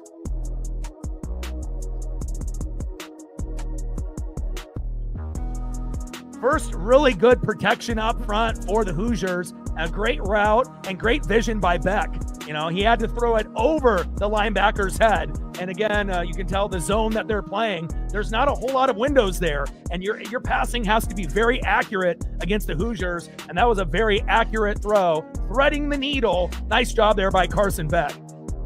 25-yard pass from Beck to C.J. Daniels. Move the chains. Can we get a few more of those? Come on, Miami. Let's make this a close game. Shotgun set, screen pass, Malachi Toney. But again, that's the problem. Again, they are able to kind of run away from defenders normally, but with this Indiana Hoosier team, they got too many guys that go sideline to sideline. Not a whole lot of room there. 2-yard pass from Beck to Toney. Second down and 8 at the Indiana 38. Open up this playbook. Get Malachi Toney some looks. Get him the ball in space.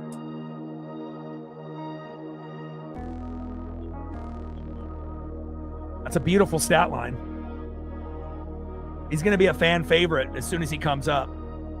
Not to say that Cole Young and Ben Williamson weren't, but Colt has a chance to be much better than both of those guys. I mean, we know Williamson's great at defense. Colt's, above average on offense, but still needs, quite a ways to go for consistency. But, got to be able to blend in the young with the old. And that's going to be the 2-minute warning, 10-0 Hoosiers.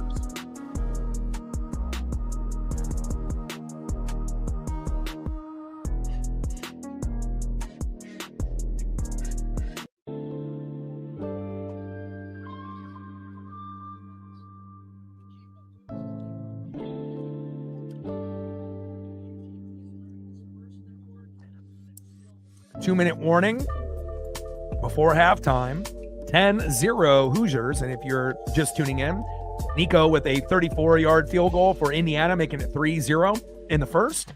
And then we had Riley Nowakowski run a fullback dive from the tight end position and fooling the Miami defensive line. And that just happened moments ago.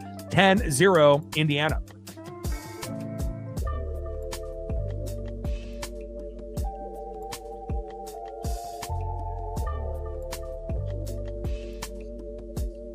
Like, sub, donate, comment, share. If you haven't smashed that like button yet, please do. Help us get to 100 likes, 100 on that dono train. And 5 to 15 subs. Let's get it, baby. I don't really necessarily have someone I'm rooting for. Obviously on the one side, Indiana winning, would be great for the Big Ten, to see what Michigan, Ohio State, and Indiana did, if they're able to complete it, and obviously that gives, me as a fan of Oregon, kind of a dream that we could be that team to join that group one day. And then on the flip side, underdogs. I love rooting for underdogs, but it all depends on, does the underdog team have enough to compete with the top dog? And in a lot of cases, they don't. Now, obviously, you have a capable quarterback. You're not able to really get a whole lot of third down, conversions yet. Hopefully, that'll change. I mean, they do got a good running back. I do like Malachi Toney. I love Ruben Bain. That's not my favorite player that's playing on the field since I'm a defensive guy. I do like Akeem Messidor as well, but it feels like, Indiana is going to win this game, but, it's a lot closer than I think people thought at this point. And I'm just hoping Miami can make it interesting. There's no real scenario that I could come up with that Miami would win this game. But I felt that if the, defense played well and then Beck eventually, got things going, that instead of losing by, 17 or more, that maybe, Miami would lose by 10 or less if, the offense could get going, but, it hasn't got going yet, and they're only down by 10. And, Indiana usually scores a hell of a lot more than 10 points in the first half. So I'm not really necessarily going for Miami or Indiana. I just want to be able to have a good game to finish off the college football season. So, who do I think is going to win? Indiana, and I thought that way even before the game started. But again, for college football, for as far as like underdog mentality, Miami winning it would be huge for college football. But at the end of the day, I can't really see an ACC team being champion, over everyone in the Big Ten. It just doesn't make any sense to me. But again, they do have some NFL talent out there for Miami. But you could also say the same for Indiana. Showtime in the building. What's good?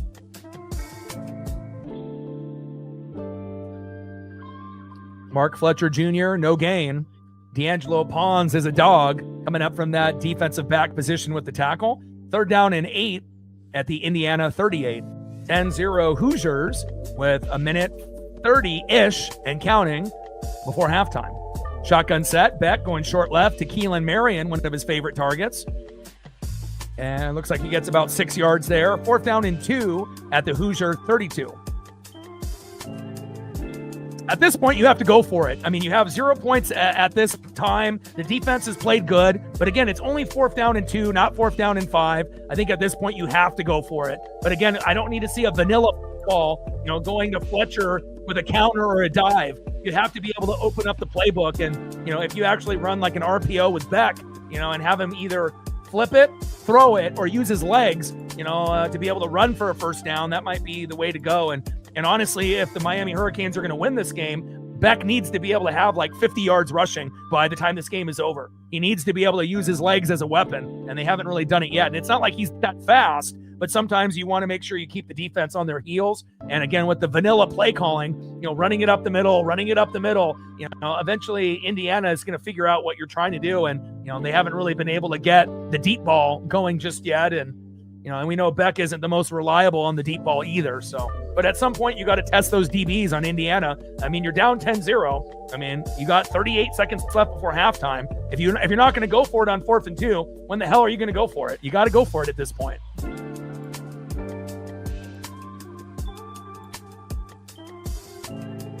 So this game will be won in the trenches.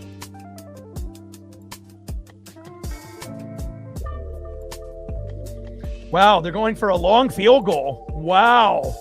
I don't know if I agree with this. 50-yard attempt? I don't know. Kick is up. And hits the crossbar. No good. I would have liked Beck going for it instead of going for the long field goal. I don't like that play call at all.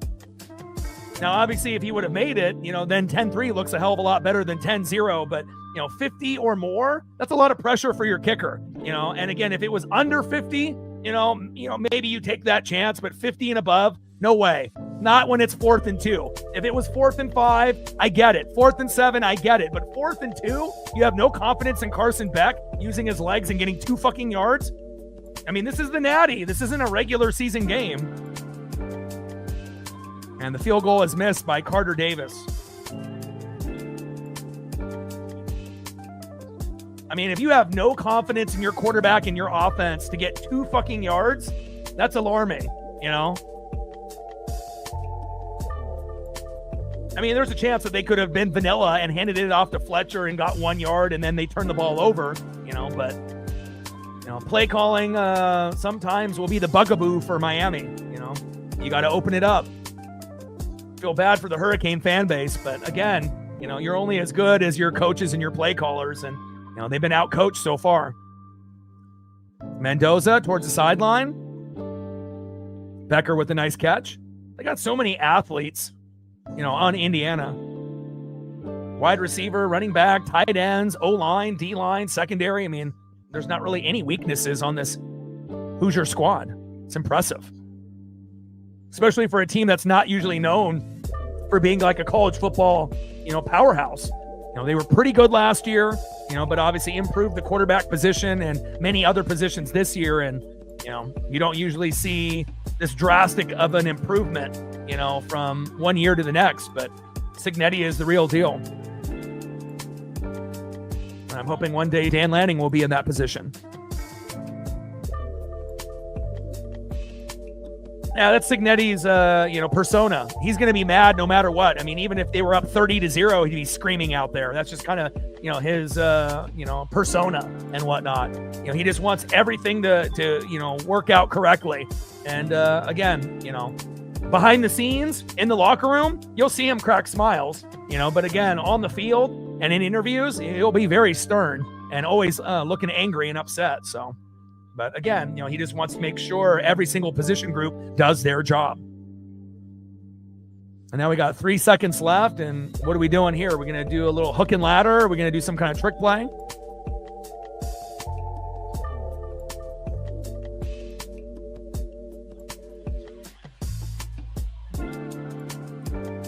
Mendoza steps up in the pocket, goes deep. Clock winds down. And incomplete, and that is halftime.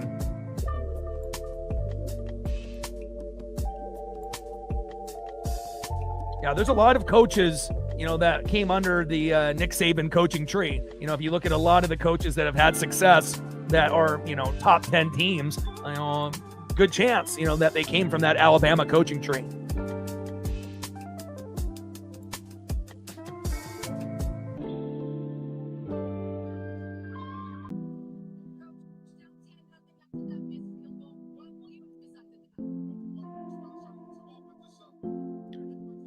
I mean, Miami needs to be better on third down and not be so vanilla in the play calling. And then honestly, their defense is doing a good job. Reuben Bain Jr. and, Akeem Messidor and the rest. You've held the Indiana Hoosiers to 10, and there's certain games where they've been able to score 20-30, in the first half. So again, I know Cignetti isn't happy with only a 10-0 lead. Other coaches would be thrilled, but, he wants to stomp Miami like they stomped Oregon. He's not going to publicly say that, but when you're a dominant team, you want to be able to show how good you really are. And I know inside, he is not happy. He wanted to be up by at least 20, at this point. But again, we still got another half to go, and there still is a good chance that they end up winning this game by 20 or more if Miami doesn't get going.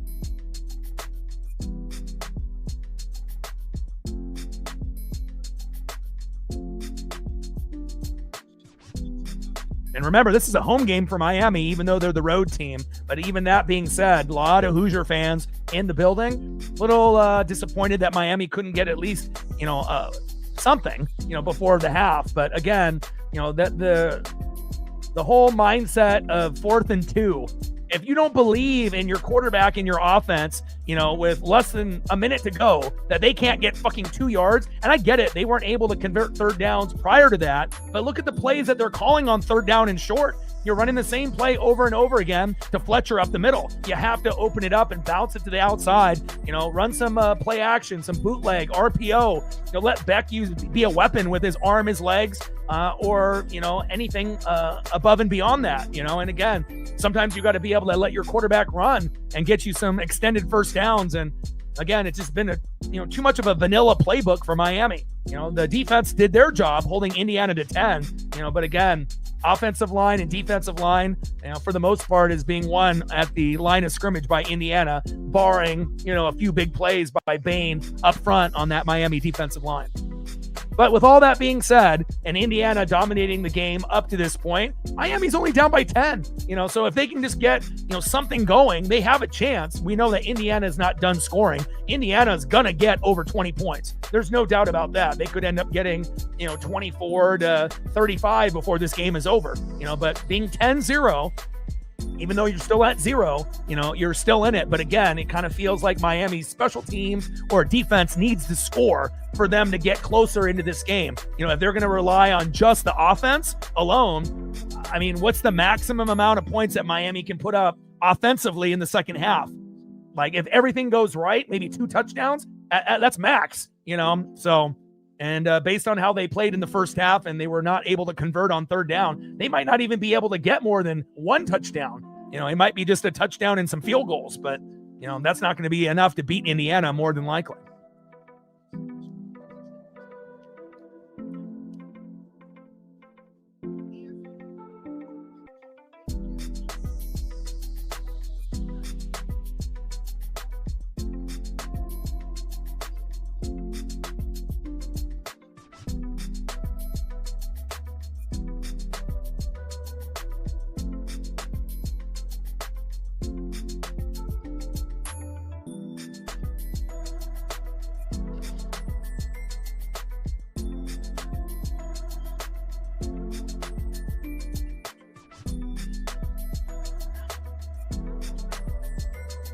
Yeah, I do believe Indiana gets it in the second half, but I'm not too sure. But I believe they do.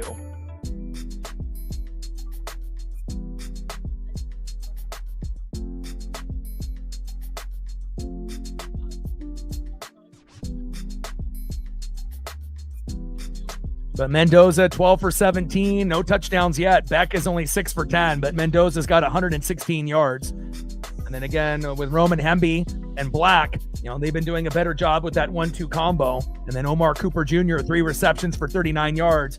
And again, you got weapons out there with Surratt as well, and they're very balanced. Indiana doesn't just go with one guy. They're always going to be spreading the football around pretty evenly. Surratt is a big time player. Omar Cooper Jr. is a player. You got Hemby and Black at running back.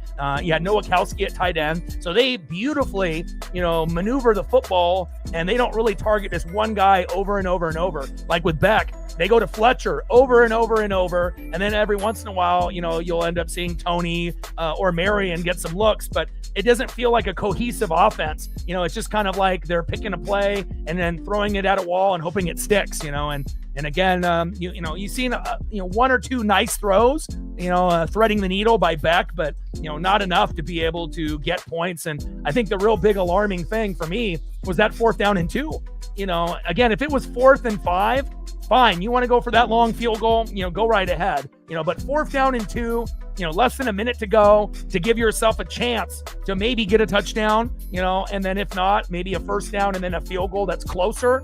I think that was the biggest mistake for Miami so far in the game, besides the repetitive play calling with Fletcher up the middle. Indiana isn't stupid. They have an amazing defense. And again, they'll pick up on tendencies. And if you're going to continue to run the same plays, they're going to continue to bring more guys up front, 8 in the box. And you're not going to get a whole lot of yards, maybe 1 to 5 yards. But lately it seems like it's only been like 1 to 3. And eventually they're going to punch that football out of Fletcher in the second half if they continue that trend.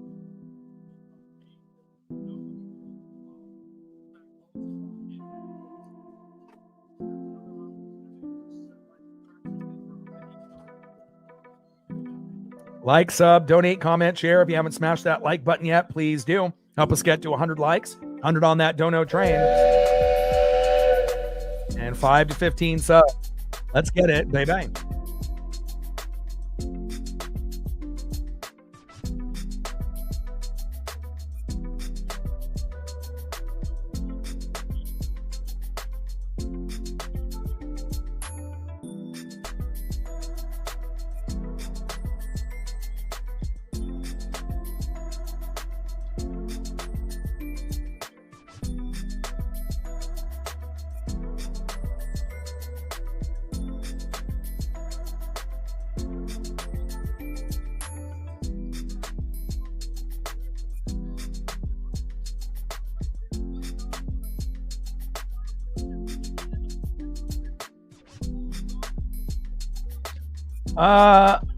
Bringing back the chase and going away from the playoff format is beautiful, where just because you win doesn't mean that you're automatically in.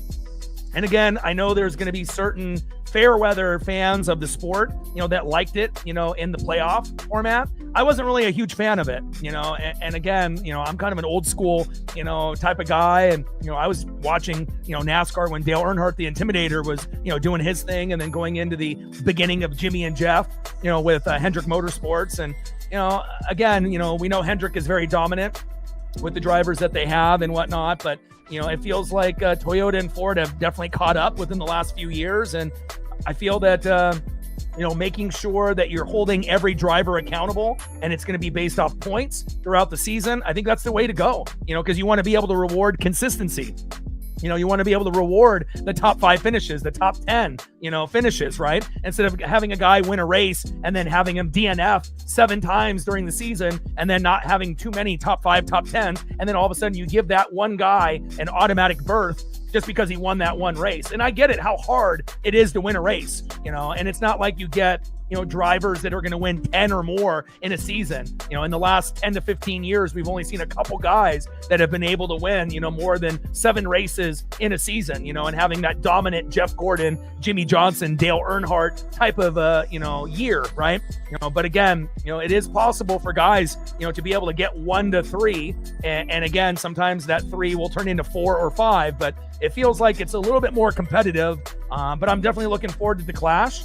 And I will be doing, some races for not only the Cup Series, but for Xfinity and trucks like I did last year, to kind of pass the time for some filler streams. And again, I enjoy NASCAR a little bit more than the NBA and the NHL. So I'm definitely looking forward to that. And then obviously once we get into MLB, that's going to be my favorite. MLB is at the top, NFL and college football are right there with it. But again, if NASCAR was, doing more races, throughout the week, even though they do split them up with the trucks, typically on Friday, Xfinity on Saturday, and Cup on Sunday. I'm definitely hungry and looking forward to see what they decide to do with the formats of everything. And, it's going to be an exciting year, no doubt about that.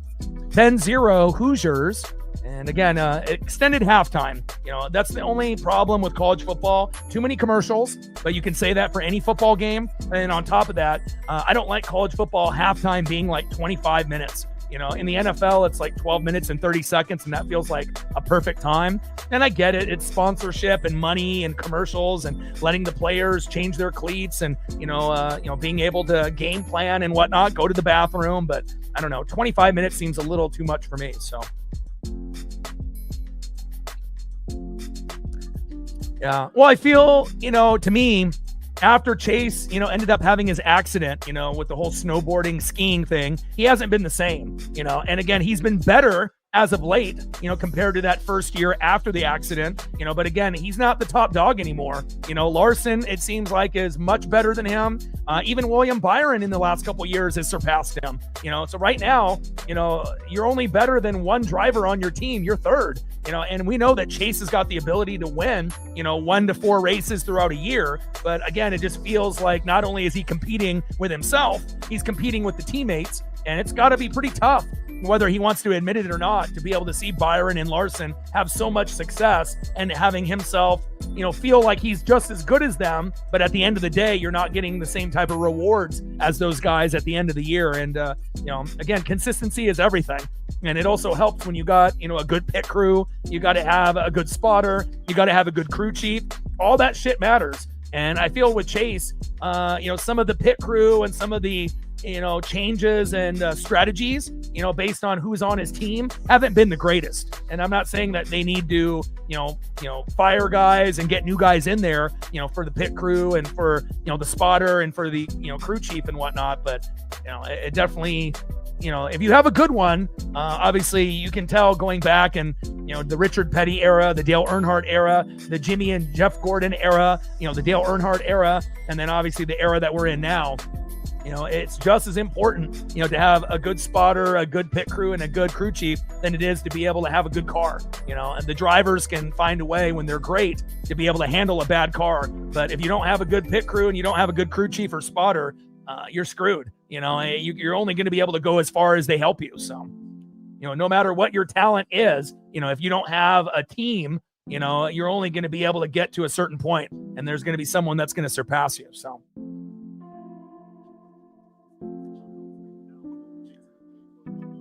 Yeah, and Chase has been able to have a lot of top 5, top 10 finishes, but wins are going to be very, very big. But now it feels like, the top 5, top 10 finishes are going to mean more. You're still going to want to try to get 1 to 3 wins, throughout the season.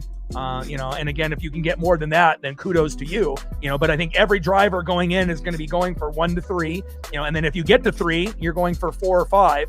And then, after those, type of goals is you're trying to be the number 1 guy in top 5 finishes, number 1 guy in top 10 finishes. And, if you can end up having the consistency, then it's going to put you, deep in the playoffs, where you want to be, point wise. So,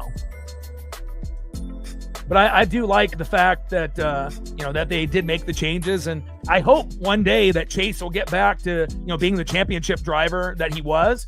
but realistically, he may not be. He may end up winning another championship before. He's still super young, but with Blaney and with Byron and with Larson and Logano, and then up and coming guys like Ross Chastain and a few others. It feels like it's so hard, to not only win a race, but then to be able to win a championship. But with the rule changes, I do like it.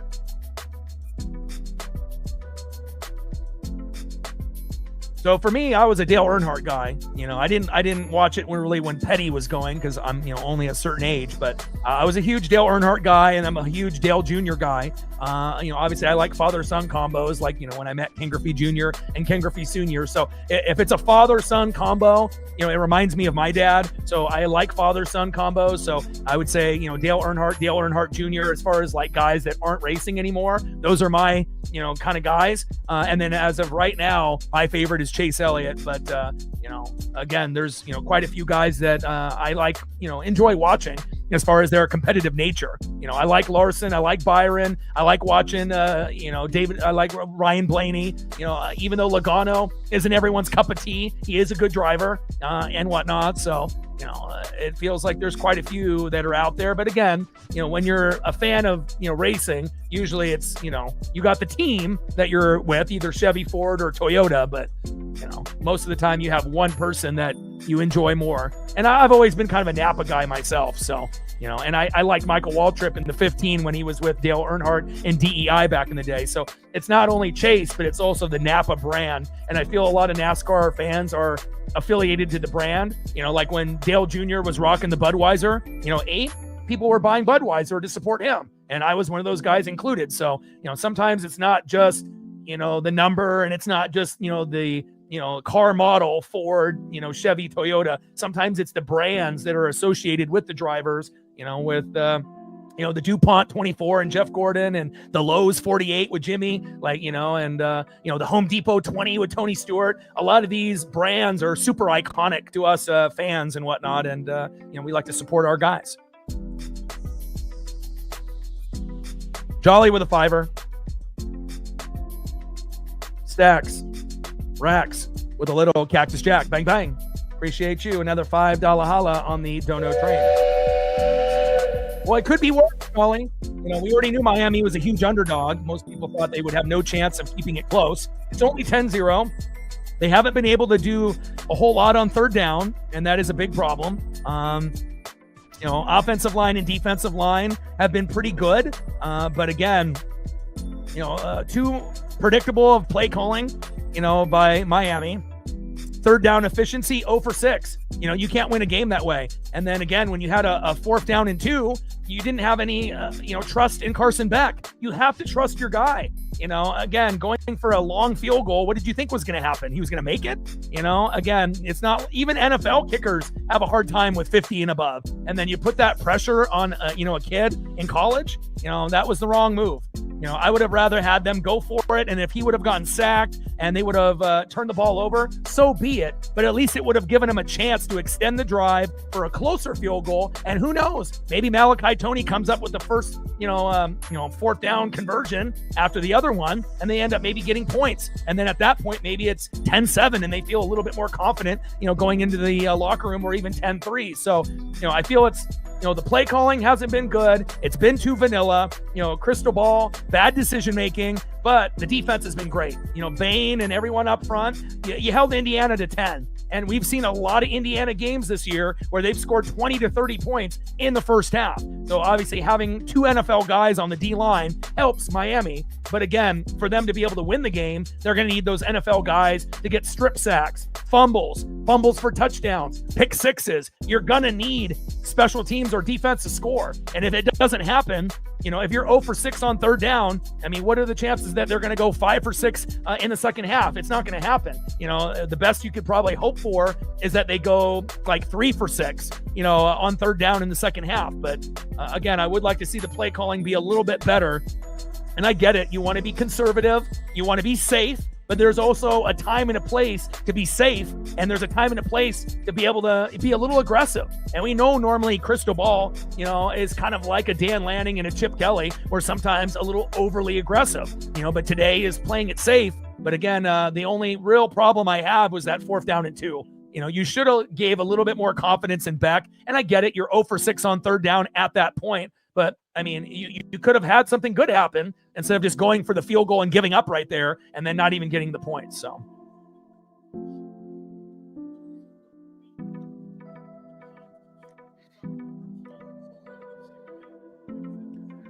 Yeah.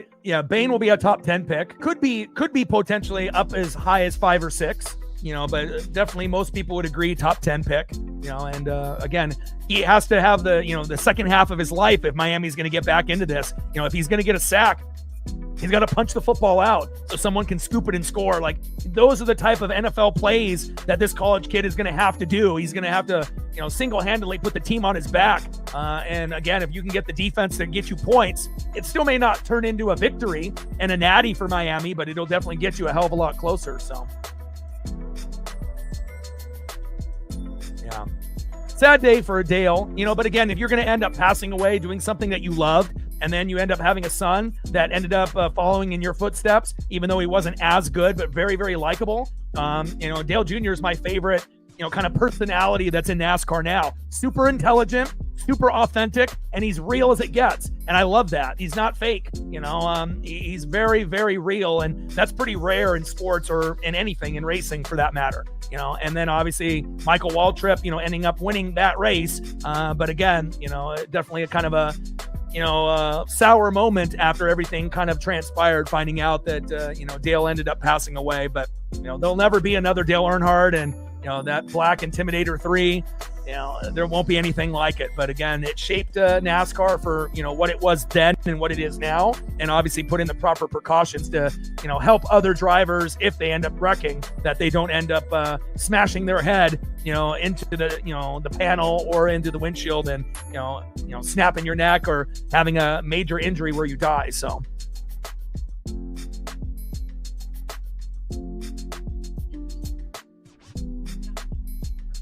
That is a good question. Now, obviously, CJ Stroud normally has more to work with, right? And they, better coaching, better defense, even though the Panther defense has been pretty good as of late. But again, it all depends on coaching, play calling, and having consistency and chemistry and continuity. And as Bryce has came into the league, you guys are kind of bouncing around with coaches and coordinators. He hasn't really had time to have stability yet, unless you kind of stick with the guys with Canales moving forward. But I think most people would say that they, even with CJ throwing 4 picks, over the, weekend and them losing the game, to the New England Patriots, I think most people still think CJ is better. That's the perception. He just had that one bad game and they have more to work with. But with that being said, since, I do watch the NFC South a lot, and I know you do as well, Bryce is getting closer. He may not be on, the CJ level yet. Like, if you swapped quarterbacks and you put Bryce on the Texans, again, there's still going to be growing pains. He'll make plays, but also he'll fuck up, right? So I still think CJ right now is higher, but Bryce is closing the gap. And if Bryce can continue, to get, more offensive line, more running back help with Rico Dowdle, another great receiver to match Tet McMillan, and you can get more weapons for him to be able to go to, then eventually it'll be closer where, right now CJ's ahead, Bryce is underneath, but he's getting closer. And then pretty soon, in a couple years, if they draft well, they bring in good free agents, they have continuity and chemistry with the OC and the head coach, eventually Bryce could end up catching up and being, at that same level. Now, I don't know if he'll get to a point where he'll be better than CJ, like undoubtedly, to every fan across the world. But the gap is getting closer. It's, the defense is good. They ended up getting Rico Dowdle. Tet McMillan was great this year. But again, we do still see Bryce, making mistakes, just like any quarterback does. But also the offensive line is a big part of it too. The better offensive line you have, the more time you have, the more gaps open up, and then you're able to go through your progression. So I think still people would assume CJ Stroud, when healthy, is a top 10, top 12 quarterback, and they have Bryce as a, probably a top 16 quarterback, right now. But, again, if I had a choice between, let's say, for example, Caleb Williams or Bryce Young, give me Bryce Young. So I think his decision-making is a little bit better. Caleb, runs through too much emotion when he plays. And again, we'll see how it goes, but I think that, he's not there yet, but he is closing the gap.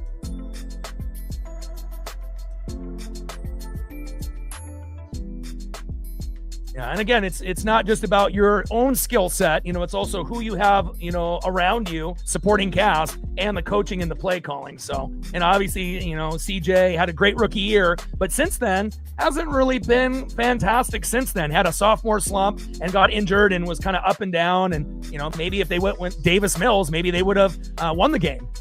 Something to consider. But I do like Bryce, and obviously, initially Bryce looked like a flop and a bust, but again, now starting to look like this could be the guy that could do some things for the Panthers moving forward, and that would be good for football. Shotgun set, Black rushing to the right side, no gain. Second down and 10 at the Indiana 25.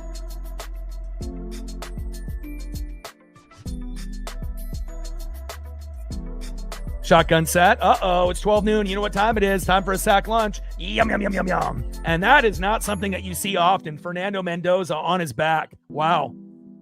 Loss of 9. And then Messidor, the other NFL stud, with Ruben Bain Jr. And Messidor ends up getting the big sack lunch there on second down and 10, making it third down and 17. Way to bring that electricity. Look at the diving effort there by Messidor as well. Messidor is 3, Bain is 4. So if you just look for those single digits on the D-line, you'll be able to see them very quickly. Yeah, but it should be interesting. Bucks, once they get rid of Todd Bowles, I think we'll be in a better position and whatnot. But, defense wasn't good and, too many injuries and whatnot. But, we'll see how it all shapes out. Hopefully it'll be Buccaneers and Panthers at the top and then Falcons and Saints below them. But, we'll wait and see. Third down and 17, shotgun set. They're going for the safe route, just handing it off up the middle. And Black only getting a few yards there. Flag comes out, and we'll see who this is on.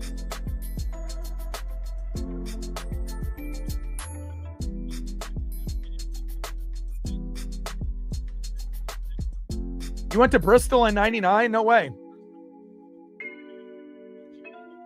My dream is to be able to, end up going to a couple races, at some point, before I'm not around. So face mask there on Miami. And that's brutal. No excuse for that face mask there. Especially after getting a big sack on Fernando Mendoza. You're bailing your team out. What are you doing? Blunt with the face mask there. Let go.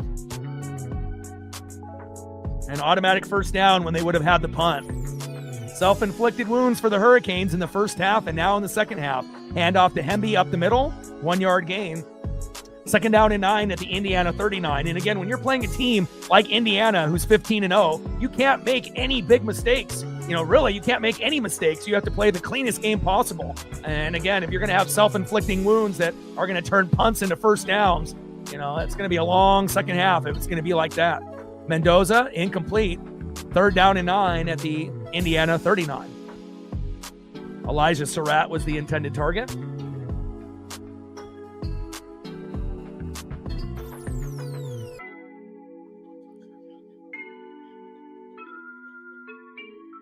Yeah. Again, the Intimidator, was a special, type of guy. I mean, there's not many guys that could be, in like 20th place with like 10 laps to go and could win the race. And we've seen, the Intimidator do that, quite a few times, 10, 20 laps to go, and being in 10th to 20th place, somewhere in that range, and then being able to get all the way up to the front, and there's a reason why they called him the Intimidator. And yeah, obviously he didn't make a whole lot of friends out there, but, he was definitely very well respected and feared. Shotgun set. It's 12 noon. You know what time it is. Time for a sack lunch. Yum, yum, yum, yum, yum. So you had Messidor on the first sack lunch, and then another big sack lunch here by Ruben Bain Jr., making his draft stock go a little bit higher. Top 10 pick could be as high as top 5. Great sack lunch by Messidor. Great sack lunch by Bain. And again, now the Hurricane defense is coming alive. And after that automatic first down with that face mask, they get bailed out by Reuben Bain Jr. And that's what you need, right? Best player versus best player. Mendoza versus Bain, and again, Mendoza ended up winning the battle, in that first half. But, Bain is really, coming into his own. And if we can get some Messidor action on top of that, now the next step is not only getting the sack, but being able to get that football out of Mendoza's hands and into a Hurricane defender's hands. 4th down and 17, Indiana's going to punt. Great defense there, and I love me some good defense. Hoosiers with the punt. And now they just need to be able to convert on 3rd down and not go 0 for 6 like they did in the first half. There we go. Malachi Toney bouncing it outside, and they need to get Malachi Toney the football in space. He's got the speed. He's a good route runner, and again, they haven't really tested the deep ball that much. And obviously, if you're going to run like a quick screen pass or a reverse, that's not going to be enough room for him to be able to get loose. 18-yard return there by Malachi Toney. 1st down and 10 at the Miami 38.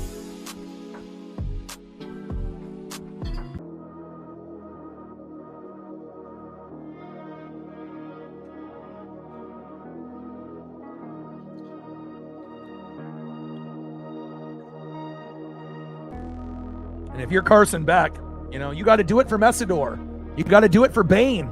You got to do it for the U. Let's go. And hopefully the play calling will open up a little bit. And again, if we can get Carson Beck to run for like 50 yards on the ground, even though he's not really a rushing quarterback, that could really be the difference to open this game up.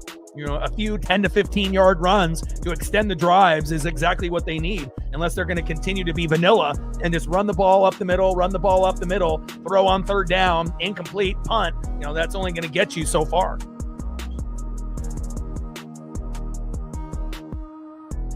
Like, sub, donate, comment, share. If you haven't smashed that like button yet, please do. Help us get to 100 likes, 100 on that dono train. And 5 to 15 subs. Let's get it, baby.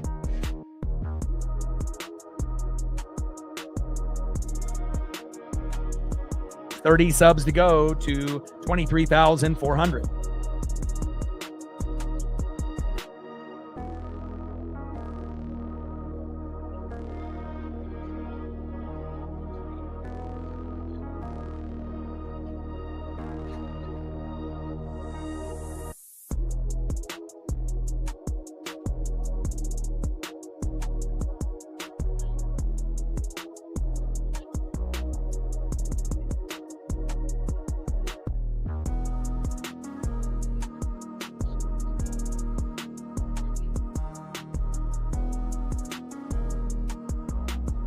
All right, Carson Beck.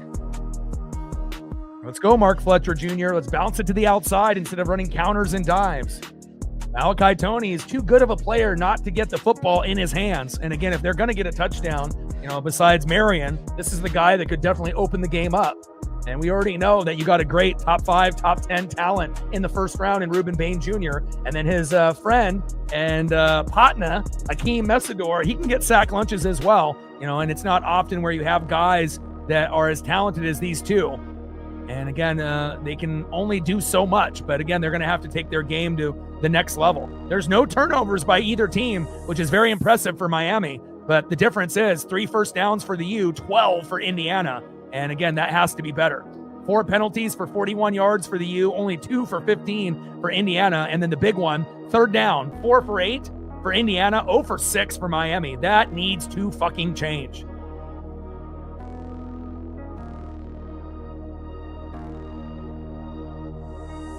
All right, baby, here we go. Like, sub, donate, comment, share. If you haven't smashed that like button yet, please do. Help us get to 100 likes, 100 on that dono train, and 5 to 15 subs. Shout out to my boy Brooks Beats with the best beats on YouTube. Little check down to Malachi Toney in space, 5-yard pass. 2nd down and 5 at the Miami 43. And a little, tidbit and nugget that's concerning. It's not been 3rd down and 8, 3rd down and 15, 3rd down and long. A lot of these 3rd down conversions have been 3rd down and 1, 3rd down and 2, 3rd down and 3, and they still can't get the short yardage. And the crazy thing is they have a good running back. But here we go. Shotgun set. Fletcher rushing to that right side. Go, go, go. Touchdown. The U. That's where they are, TJ. There we go. There he is.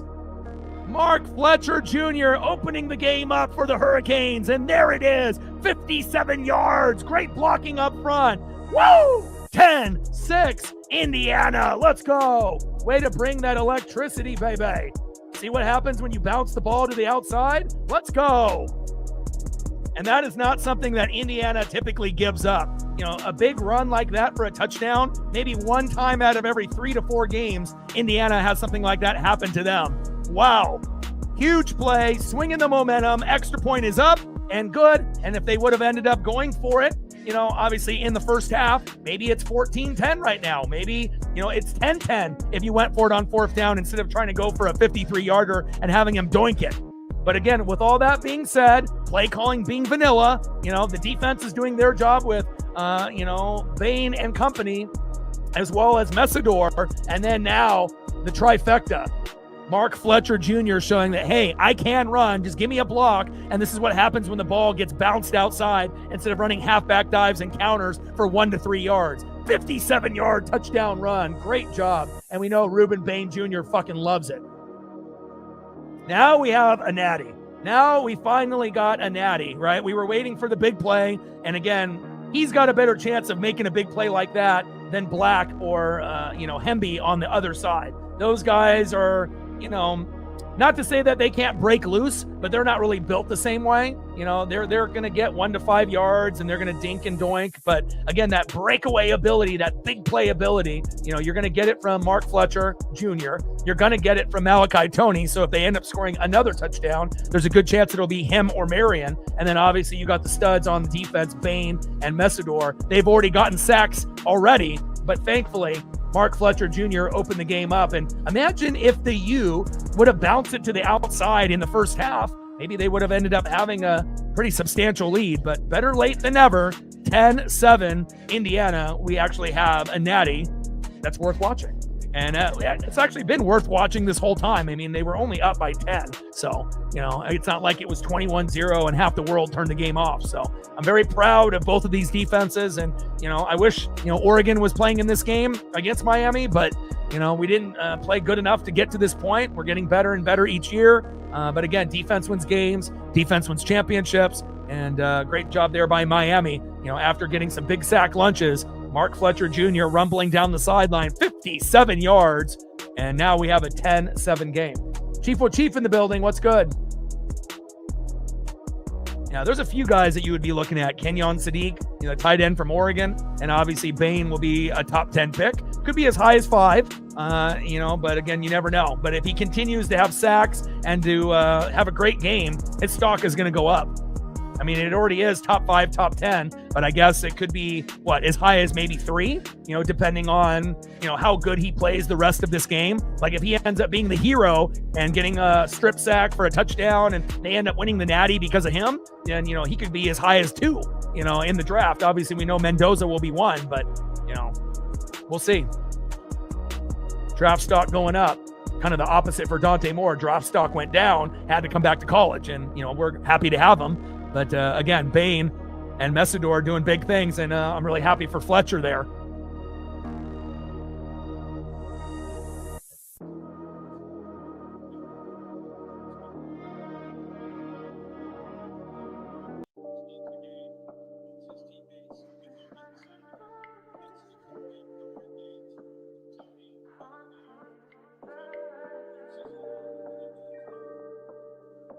Mom loves it. Every Hurricane fan loves it. And you knew he had that ability, you know, but again, they just were so vanilla in the first half. And the first time that you bounce it to the outside, you get 57 yards. You know, again, you have to understand your team and your strengths and your weaknesses. And, you know, I don't really understand running up halfback dives and counters for the whole first half. That was going to work. Going 0 for 6 on third down on, you know, 3rd down and 1, 3rd down and 2, 3rd down and 3. First 12 rushes, 20 yards. That last one, 57 in a tutty. We have ourselves a ball game, baby. And you know Miami will continue to play defense, but again, it still feels like they're going to need a special teams or a defensive touchdown. You know, something extra to kind of give them that little oomph to get over the top. But again, we haven't really seen Indiana collapse all year. But again, we will see if they can match that touchdown or at least get a field goal. This is going to be a big drive for Indiana and their offense, and obviously a big drive for Miami's defense to see if they can do it again.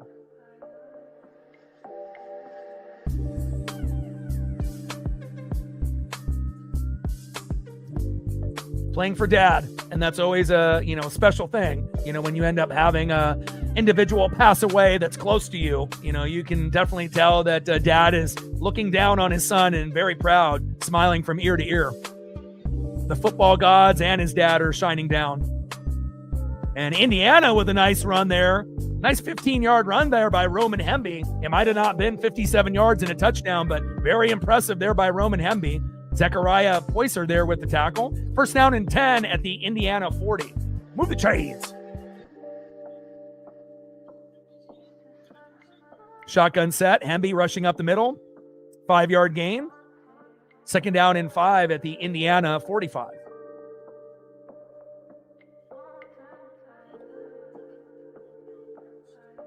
And most of the natties that we've seen in the last few years have been blowouts. This could actually be the first natty that we've seen in quite some time that it's going to go down to the wire, hopefully. Still would be weird, an ACC team being champion. But again, if you do have NFL players on the defense and, some talent on the offense, and then all of a sudden Indiana ends up having a bad game, for a quarter or two, that could be the difference. We've seen Indiana be flawless all season. And again, this is one of their toughest tests. Shotgun set. Handoff up the middle, bouncing it to the right side. Roman Hemby with a 2-yard gain. Third down and 3 at the Indiana 47.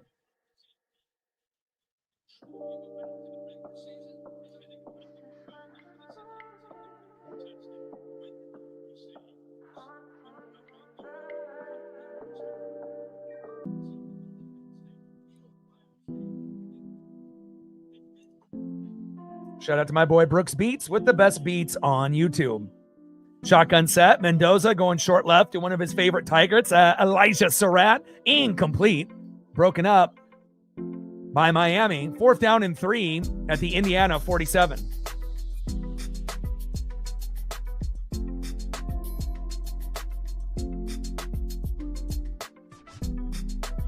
A very rare drop there by Surratt. That was crazy. He got turned around and he still ended up getting the ball. And if there just wasn't a defender nearby, he would have been able to make that play. But hell of an effort to do a 360 and get the hand on the ball, but then he gets punched out late. Great job there.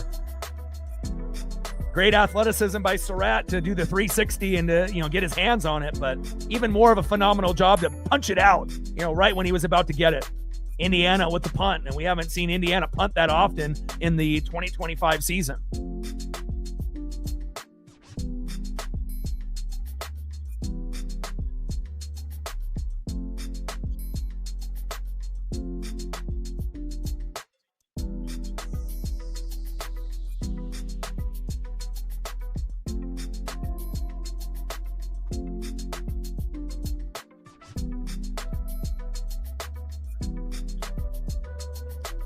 Mitch McCarthy with the punt, 41 yards. Fair caught by Malachi Toney. And now we're off to a commercial break. First down and 10 at the Miami 12. And now we'll be able to see if Mark Fletcher can do it again and get him the lead.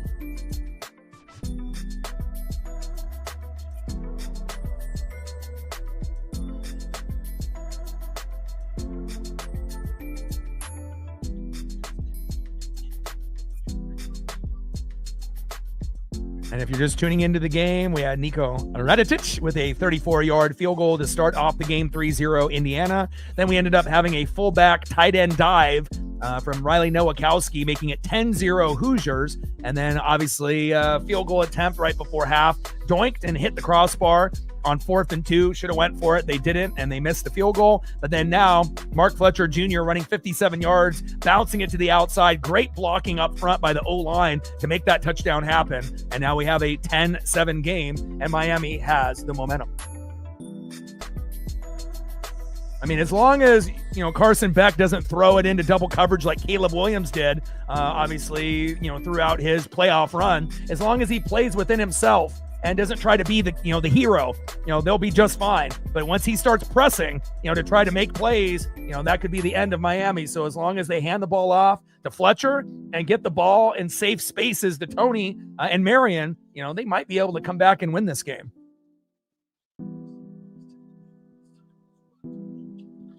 And obviously a fantastic job by Bain and Mesidor, NFL defensive lineman there. And again, we haven't really seen Fernando Mendoza get sacked that often or, kind of being pressured. And again, when you end up having NFL talent and they have a good game, it definitely shows you, the difference that they can make on that side of the ball.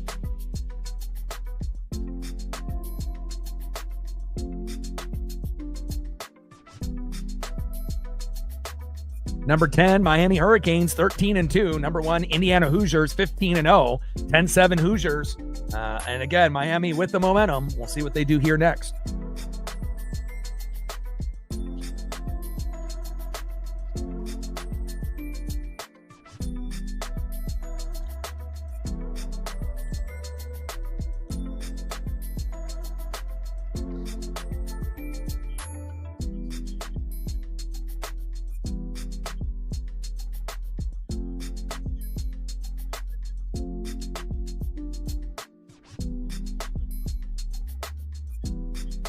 Shotgun set, hands off to Fletcher up the middle, 1 yard gain, 2nd down and 9 at the Miami 13. Bounce it to the outside, bounce it to the right, bounce it to the left. I mean, runs up the middle are typically only getting 1 to 4 yards. And Indiana might not have a Bain and a Mesidor on that side of the ball, but they have a collective unit of talent that obviously is not going to give up a whole lot, typically on a, down-to-down basis. Shotgun set, back, short left to Malachi Tony, incomplete. 3rd down and 9 at the Miami 13.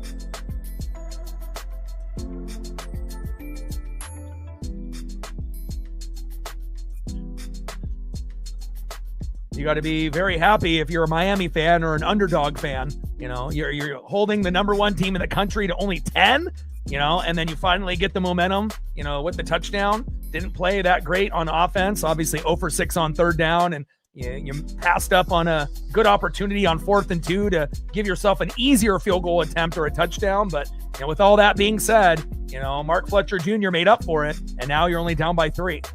Beck, short middle to CJ Daniels, incomplete. And it shows you, Carson Beck is limited. He can only do so much. 4th down and 9 at the Miami 13. And Miami will have to punt.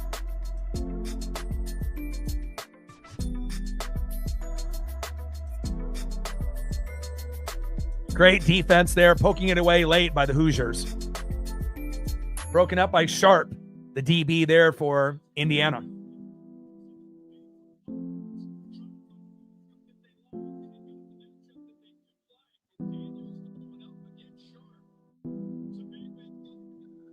Definitely one of the more, lower scoring but entertaining natties we've had in a while. Like I said, most natties, ends up being, a blowout. And to be able to have it this close, even when it was 10-0, that's still close. Even though Miami was sitting at a goose egg, but, they got off the schneid and, anything is possible now. I mean, Indiana isn't playing their best game. Miami is, not playing good on offense. The running back did well, on that one, handoff, and the defense is playing great. But, again, is Beck going to be able to use his arm to get at least 1 touchdown pass to win the game, or at least to get closer, to where Indiana is at? You're going to need Beck to throw for at least 1 touchdown pass, you would assume, for them to win. Shotgun set. It's 12 noon. You know what time it is. Time for another sack lunch. Yum, yum, yum, yum, yum. And I don't think I've seen Fernando Mendoza sack this much. But again, he hasn't gone against 2 NFL players. Akeem Mesidor with the sack lunch. And again, a guy that had more than 10 in the regular season. Bain, stud, Mesidor, the same damn thing. Nice job.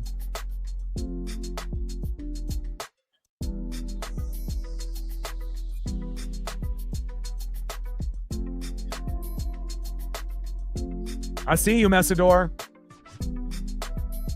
I mean, a one-on-one nightmare for any offensive line. mean, look at the effort by Messidor and Bain. These guys are ridiculous. Once they get chipped on the line, they don't give up. They'll do anything to get to the quarterback or the football. They're diving, 5 yards away just to try to get a shoelace or a calf or a shoe, and I love that type of effort. Endless motor for both of those guys, and they're going to continue to keep reaching, 1 attempt, 2 attempts, 3 attempts until they get to the quarterback. That's very rare in college football. Hell, it's rare in the NFL. Hand off to Kalen Black, 6-yard run, 3rd down and 12 at the Indiana 41. But again, you don't usually see, defensive ends, reaching 3-4 times in a single play to get to the quarterback. But we've seen that multiple times already today by Bain and Messidor. They're definitely making it very difficult for Fernando Mendoza in this offense, and it shows. 3rd down and 12, Mendoza, short left to Elijah Surratt, incomplete. Miami's got all the momentum now. 4th down and 12 at the Indiana 41. Yeah, Mendoza is the number 1 pick. I mean, they haven't officially, said it, but everyone knows it.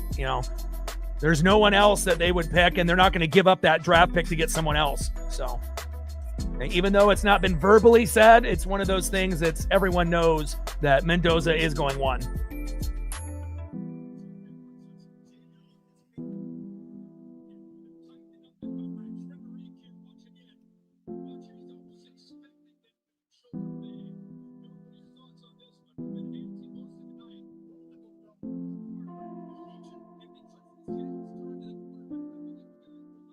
And McCarthy, 55-yard punt. Malachi Toney with a 3-yard return. And Carson Beck is backed up into his own end zone again. 1st down and 10 at the Miami 7.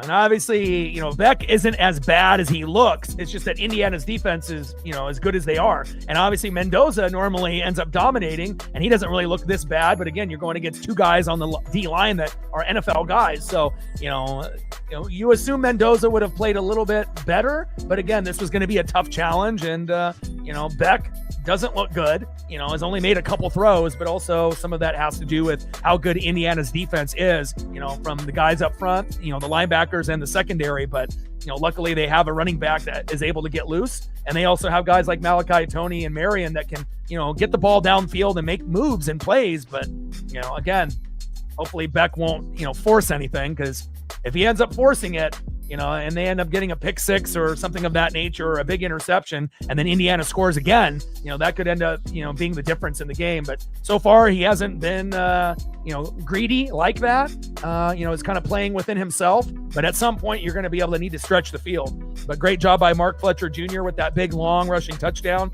and they might need another one to be able to take the lead.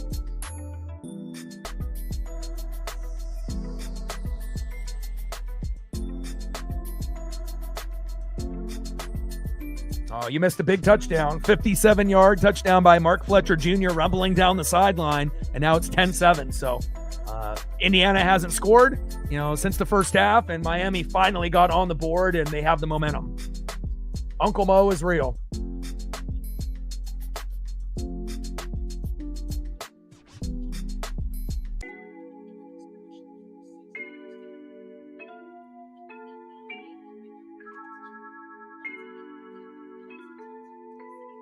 .6:24 left in the 3rd quarter, and one of the more entertaining natties that I've seen in my lifetime. 15-0, number 1 Indiana, up 10-7 on number 10 Miami, 13-2. But it shows you, if you're playing your best ball late in the year, anything can happen. And again, no one, predicted these 2 teams being in the natty, but they're definitely putting on a great performance, mostly defensively, great competition. And again, it might be one of the first times where, you don't get either team to 20, but it still ends up being an exciting game. There's a possibility that, you might get one team to 20, but, it could end up being, something a little bit lower scoring than people think. But I'm definitely excited for the opportunity to see what happens here. I mean, if Miami wins this game, it could be something of like a 2017 final, but I don't think anyone would bitch or moan, if that ended up happening. Again, we love to be able to see points scored, but again, defense is playing like the way that they are, it's not going to be for everyone. I'm a defensive oriented fan, but again, it just depends of the flow of the game. Are we getting turnovers? Are we actually getting good plays on defense? Our offenses making mistakes? How is the play calling going? But overall, this has been a very entertaining, natty, even though the score is 10-7. It's been a pretty enjoyable for the most part. I mean, if Indiana was up 21-3 right now or 21-0, half of the country would have already turned this off. So, this is, a good game. Miami actually has a shot. Defense is playing great. Running back is doing his job. Now we just got to be able to see if Carson Beck can actually convert on a third down conversion in the second half. But again, as you have seen, they don't really trust him. They're kind of using him as a game manager, and they're just handing the ball off. And every time he throws it, it's like a fucking incomplete pass. Beck going short left to Keelan Marion, incomplete. Broken up by Jones for Indiana. 3rd down and 7 at the Miami 10. It almost feels like the only way that Beck can complete a pass if a guy is wide open.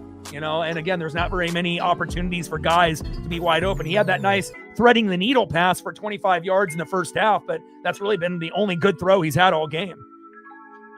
Shotgun set, going short middle to Malachi Toney, 6-yard gain, and now it's 4th down and 1 at the Miami 16. Shout out to my boy Brooks Beats with the best beats on YouTube. And obviously on 4th down and 1, you got to punt. You can't go for it here. I mean, hell, if you're not going to go for it on 4th down and 2 when you're close, to getting a field goal or a touchdown, obviously you're going to be punting here momentarily. A battle of field position and the time of possession here in the second half.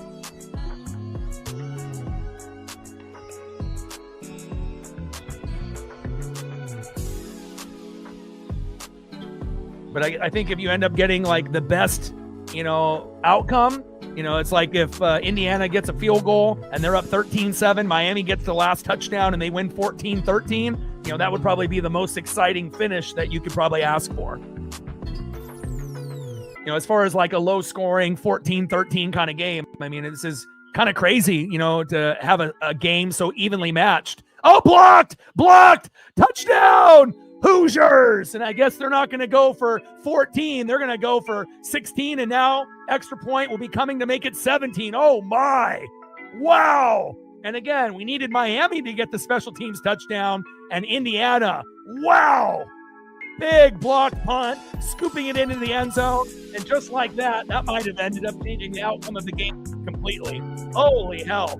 Miami needs to be able to respond with a score immediately. Extra point is up and good. Holy cow. This game's got everything. Offense, defense, special teams. Holy moly. Wow. And finally, for those Hoosier fans that were getting nervous that they were going to give this game away, special teams comes up big. It's one thing to block the punt, but it's another thing to be able to scoop it and then get it into the end zone. As you see Mark Cuban, an Indiana alum, obviously dumping a lot of money into the program recently. Oh, extra point. Hits the crossbar, but it actually goes in. Wow, what the hell is going on in this game? And just like that, after it was 10-7, Indiana, and it felt like Miami was going to, get another field goal or touchdown momentarily. Unbelievable block, getting that left hand on the football. And if he wouldn't have shifted to his right, that wouldn't have gotten blocked. If he would have just stayed in the middle of the field and punted it like a normal human being. And again, when you start fading to the right, sometimes that's what happens. Huge play there. Blocked by Kamara.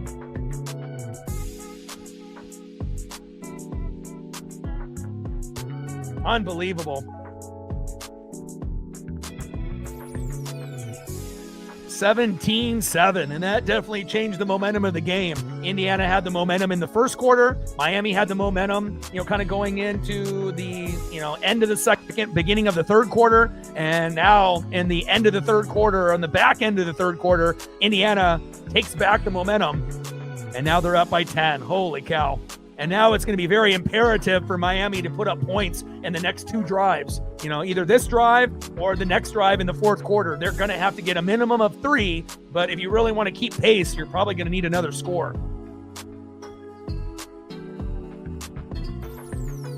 Uncle Mo did.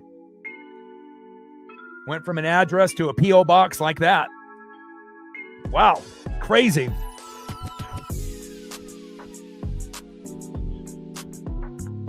Shotgun set, Beck, short left to Mark Fletcher Jr., 8-yard pass, 2nd down and 2 at the Miami 27. And now after a special teams touchdown by Indiana, Miami, if they're going to win the Natty, they're going to need one of their own. Again, Beck isn't good enough to do it really, it feels like, with his arm. Fletcher is capable, and whatnot with his ground game, but it's like you're going to need the defense or the special teams to be able to get one also. That's what it kind of feels like. Because if they don't get the defensive touchdown or a special teams touchdown, they'll catch up, but they just won't win.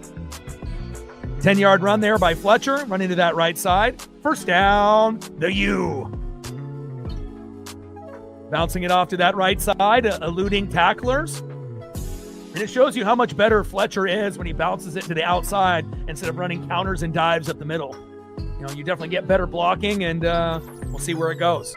Shotgun set, Beck going deep to Alex Bowman, and complete. 2nd down and 10 at the Miami 37.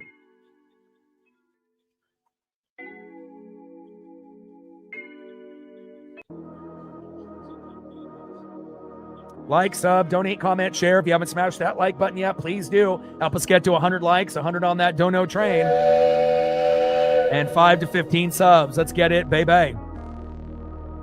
D'Angelo Pons is a fucking menace out there. Every time Carson Beck thinks he has a completion to one of his tight ends or receivers, Pons is all over it. And if you've noticed, they don't really throw in his area for that exact reason. Just when you think a guy is going to get a big play, and he comes in there to interrupt it. Great job by D'Angelo Pons. He's a fucking stud. Shotgun set. Jamar Brown rushing off that left side for a 4-yard gain. 3rd down and 6 at the Miami 41. All right, Carson Beck, are you going to do something? You got to do something with your arm when you actually have a chance to throw. Because them handing the ball off the rest of the game isn't going to, get you a win. It could potentially get you a little bit closer if Fletcher can break loose again. But, with weapons like Marion and Tony, you have to find a way to get them the ball. Big 3rd down here for the U.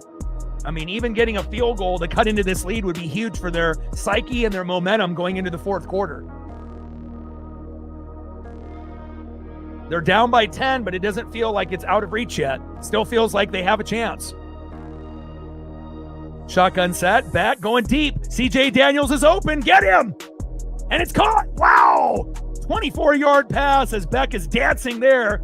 And again, great job there by CJ Daniels. And then slips. Could have got a few more yak yards. 1st down, Miami. Move the chains. 2nd good throw from Carson Beck all game. And both have been around that 24, 25-yard passing range. And again, he had to kind of improvise on this one. Bouncing it outside of the pocket. But that's the better version of Beck when he ends up going outside of the pocket to let the players create for him. When he just stays within the pocket, he's not very good. Doesn't really have the best arm strength or the ability. But outside the pocket, that's where he can create with his arm and his legs. Nice job. Shotgun set, Beck, short left to Joshua Moore. 1-yard pass. And that's going to be 2nd down and 9 at the Indiana 34, gaining a little bit of momentum now. And even 3 would be huge, for the U at this point going into the 4th quarter.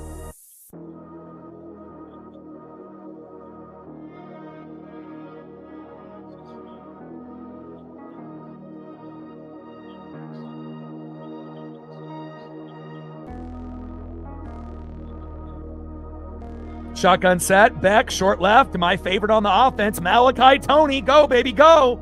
1st down, Miami. And this is the first drive that we've seen 2 big plays consecutively. 22-yard pass from Beck to Tony. And maybe Indiana is getting a little bit fatigued. And again, Tony is a game breaker. He definitely can get you closer in this game. I see you.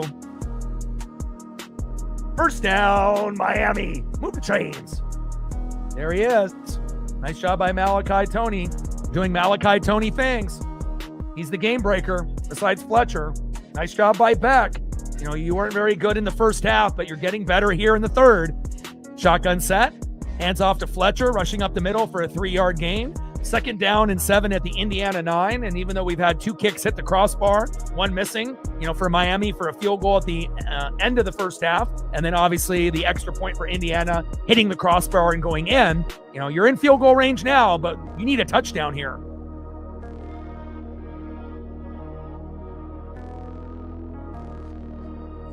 Field goal gets you closer. Touchdown gives you a chance to actually win. And that's going to be the end of the 3rd quarter. And we're going to be gassed up for a fantastic 4th quarter. Even though Indiana's up by 10, Miami is knocking on the door. 3rd down and 7.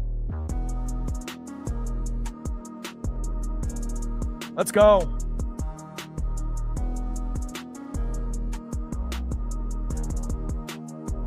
This is one of the best natties that I can remember in recent memory. We've never had it this close in a long, long time, it feels.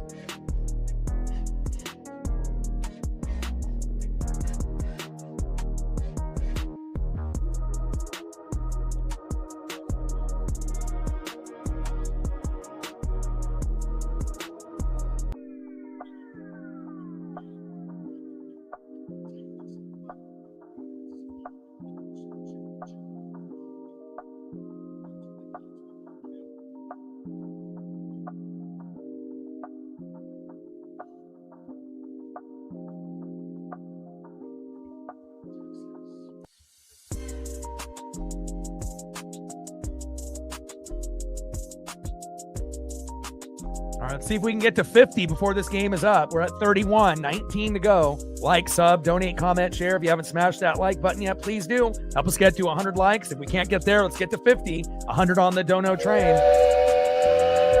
And 5 to 15 subs. Let's get it, baby.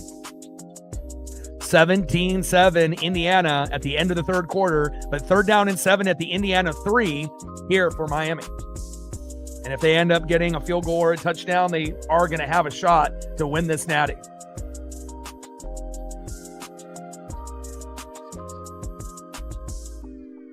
And I'm very happy that Miami showed up. Carson Beck may have not showed up, but the defense and obviously Mark Fletcher Jr. did. And again, they're getting very close here to being able to chisel themselves closer and closer into this game. They get a touchdown, they're down by 3. They get a field goal, they're down by 7. Either scenario puts them in great position to win this game. And I think Ruben Bain Jr. and Akeem Messidor have been absolutely phenomenal. And again, if they didn't play as good as they have up to this point, Indiana would already be over 20 points and this game would already be out of reach. So you got to give a lot of credit to that Miami defense as well. And Mark Fletcher for getting loose on that 57-yard run down the sideline. Huge. But Beck did have 2 back-to-back 20-plus yard throws on that last drive. Let's see if they can end up getting Tony the ball or one of their studs to be able to make this really a game in the 4th quarter.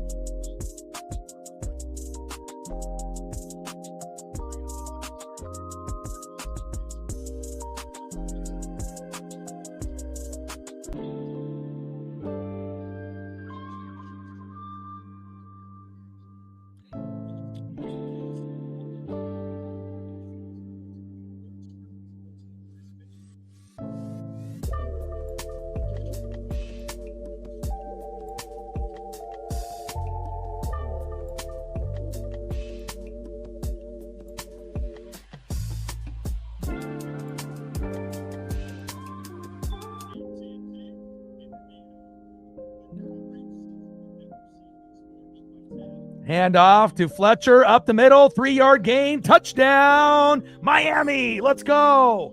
Big play. And again, they needed to be able to get a touchdown to cut into this lead. And again, big play on 3rd down and 1. And again, if the Miami Hurricanes end up winning this game, Fletcher might end up being the MVP. Wow.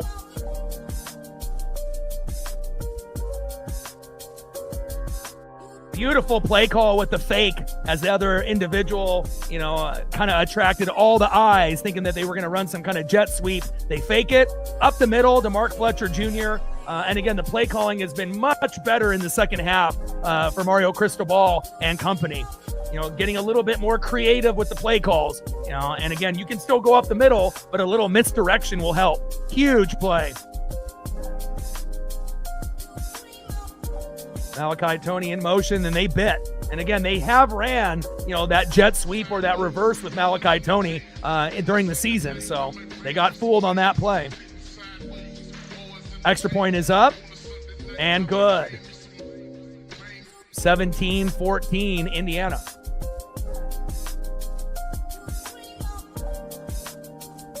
And so far right now, Mark Fletcher's got to be the MVP for Miami. Great job.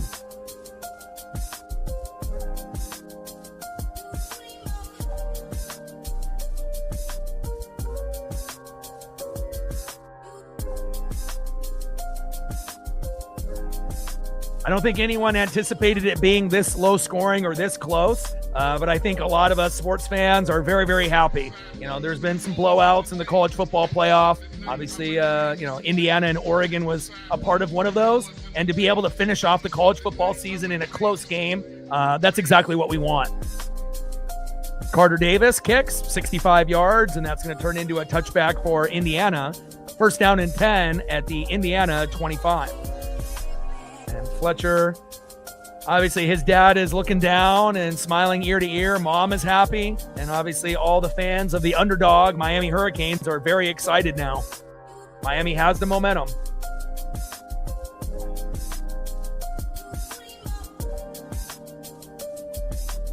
And now we'll see if Fernando Mendoza can live up to being the number one pick in the draft for the Raiders here. And you don't want to abandon the run if you're Indiana. You want to make sure you have a balanced offense, because if you start going throw, and that's going to turn into more than likely a punt at some point. You want to make sure you get Hemby and Black opportunities to at least make it third and manageable instead of third and long. 17-14 Indiana, and a fantastic natty, probably the best natty we've seen in years. No doubt about that. Very competitive. Great defense on both sides of the ball. Not a whole lot of offense, but the offense that we have got has been pretty exciting.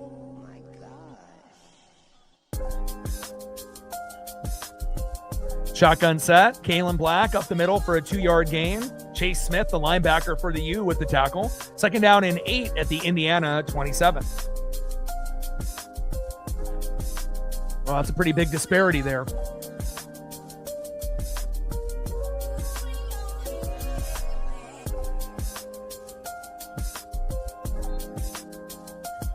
And I don't expect, the Patriots-Denver Bronco game to be that exciting, but, the Rams and Seahawks should be. So, we're going to finish off the college football season on a very good note.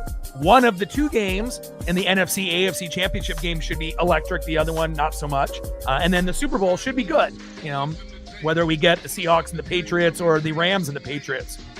Shotgun set. Black rushing up the middle with a 13-yard gain. First down, Hoosiers. Move the chains.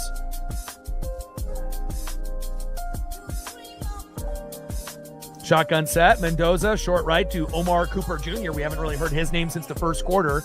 Incomplete. Broken up by O'Connor. Second down and 10 at the Indiana 40.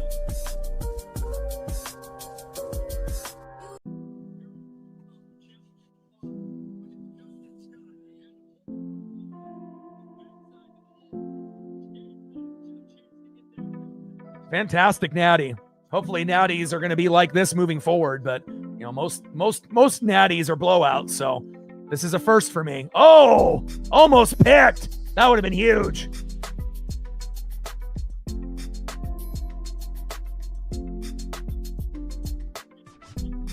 I think I hear Paisley at my door.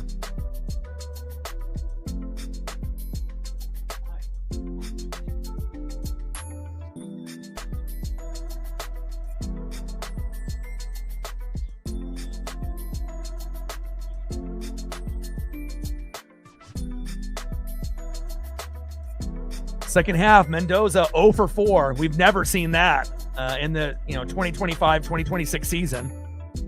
And then Omar Cooper Jr. getting a catch going down that sideline. There you go. Finally getting a little bit of momentum there from Mendoza to Cooper Jr. First down, Hoosiers. And we know Omar Cooper Jr. has a, a thing for the dramatics, late in games.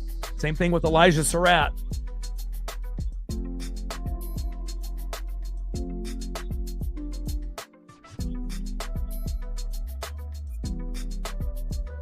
And every penalty here in the fourth quarter, every big mistake penalty-wise, and every big play will be magnified here, especially since it's only a 3-point game. And look at Mendoza avoid the sack lunge. Dives forward, doesn't really get a whole lot there, but at least had the awareness and the peripheral vision to get the hell out of there, especially when you have, two NFL guys staring you down in Bain and Messidor. And if you don't get a chip, on Bain or Messidor, good luck with that. You got to make sure you're chipping those guys.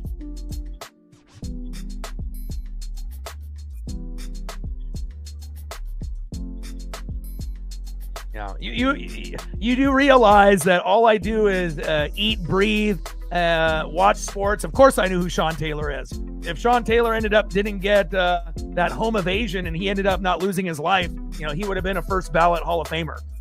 That guy was ridiculous in college, ridiculous in the NFL. You gotta understand, man. I've been watching sports since I was like 3. So to ask me if I know who Sean Taylor is, come on, man. You know better to ask me a question like that. Of course I know who that is. This ain't my first rodeo. Mendoza, short right to Omar Cooper Jr., incomplete. And now we're going to have 3rd down and 5. Shotgun set. Mendoza going deep. Got a man. And turned around on the opposite shoulder. Incomplete. 4th down and 5 for the Hoosiers.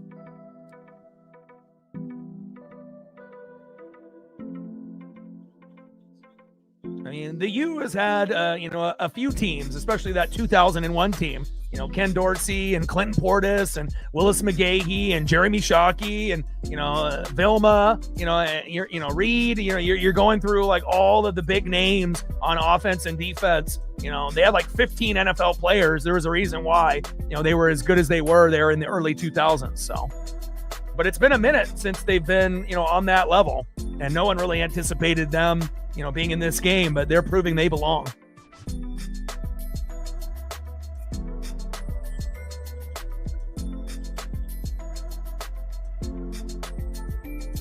Yeah, but again, their offensive line isn't used to really going against this type of talent on the D-line on the opposite side. There's going to be, certain guys that might have been, 4-star, 5-star guys, but maybe not necessarily NFL ready just yet. But with Messidor and Bain, those guys are like NFL ready, like right now. And it shows. It really does make a difference when you have 2 dominant guys up front, kind of like the Texans, on how good they were able to do, throughout the year with Danielle Hunter and Will Anderson Jr. If you got 2 guys on the D line and they end up getting, 10 sacks or more each, and they're a threat, how do you combat that? One guy's on the left side, one guy's on the right side, and then God forbid you actually have some good D tackles or nose tackles as well if you're running a 4-3 or a 3-4, but again, it really does, change the outcome of a game, based on the O-line and the D-line, based on the battle in the trenches. But, Indiana got off to a 10-0 lead. They're not really used to seeing Mendoza, getting sacked, getting, pressured, struggling a little bit at times. But again, if you got NFL players on the opposite side, sometimes things happen. I'm going to go get my pup a little bit of food here, a little snack, while we have 11:28 left here in the fourth quarter.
Yeah, but to be fair, Signetti looks pissed even when they're up by 40.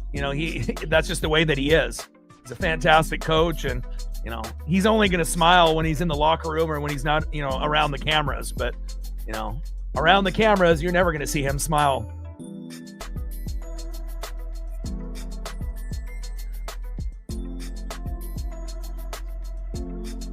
All right, 4th down and 5, and Indiana potentially going to see if they can draw them off sides, and let's see if they actually try to get a play here. Shotgun set, Mendoza, short right. Charlie Becker is there. He caught it. Big first down. First down, Hoosiers. And again, this is the type of play that Beck needed to do at the end of the first half. Wow. Look at that timed throw that he wasn't even throwing at the receiver. He was throwing in an area, and then the DB had no idea where the football was. That was the best throw for Mendoza, and a great catch by Charlie Becker. Unbelievable. Holy cow. Big 4th down and 5 play. Shotgun set, Kalen Black up the middle. 4-yard gain. 2nd down and 6 at the Miami 14. Whoa. And now if you're Miami, you want to hold Indiana to a field goal if you can. But again, the big question is, can they?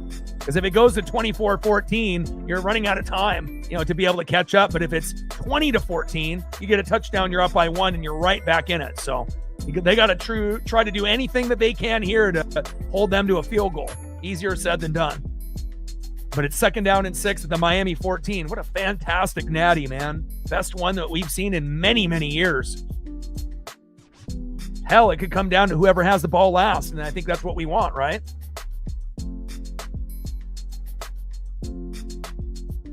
Shotgun set, Black up the middle. A little bit vanilla here for Indiana in the 4th quarter with the play calling, besides that big 4th down and 5 call. And now it's going to be 3rd down and 4. Shotgun set, Mendoza, short middle to E.J. Williams, incomplete, and Miami does the job. 4th down and 4 at the Miami 12, and I assume that they're going to bring out the field goal kicker. If Indiana goes for it on 4th and 4 again, that takes a lot of balls to do something like that. But the smart move for Signetti is just take the 3, and then and then count on your defense to make a play.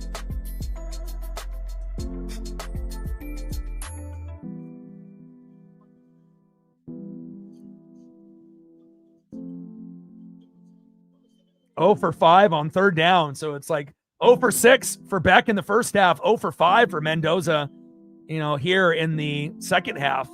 I don't think we would have predicted that. And now timeout Indiana.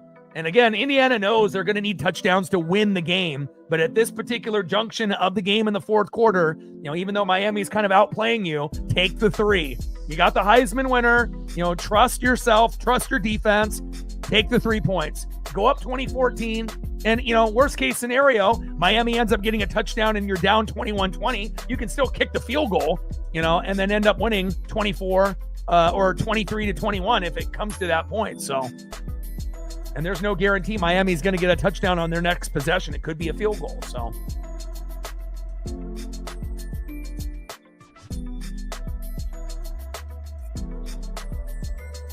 but if they were to go for it and ended up getting a touchdown on this play and it goes to 24-14, you assume that the game is over.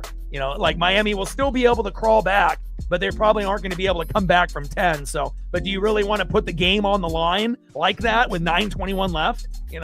Maybe if there was less time on the clock, maybe, but like 5 minutes or less, but with 9 minutes left, each team's going to get the ball once or twice. So, unless you have one team with a very extended long drive that eats up like 5 or 6 minutes, which could happen, but take the 3 here.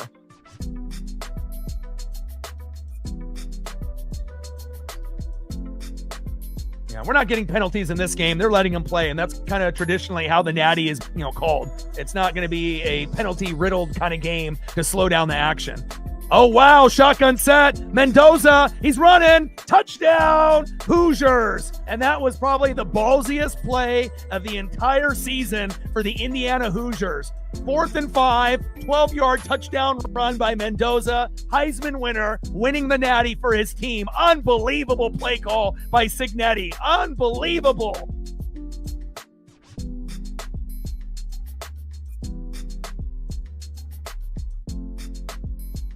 Wow. And instead of playing it safe, they decided to go for the jugular, and that's going to be the reason why Indiana wins this natty. Holy cow. I mean, again, if it was 5 minutes or less, I could see like, okay, let's do that.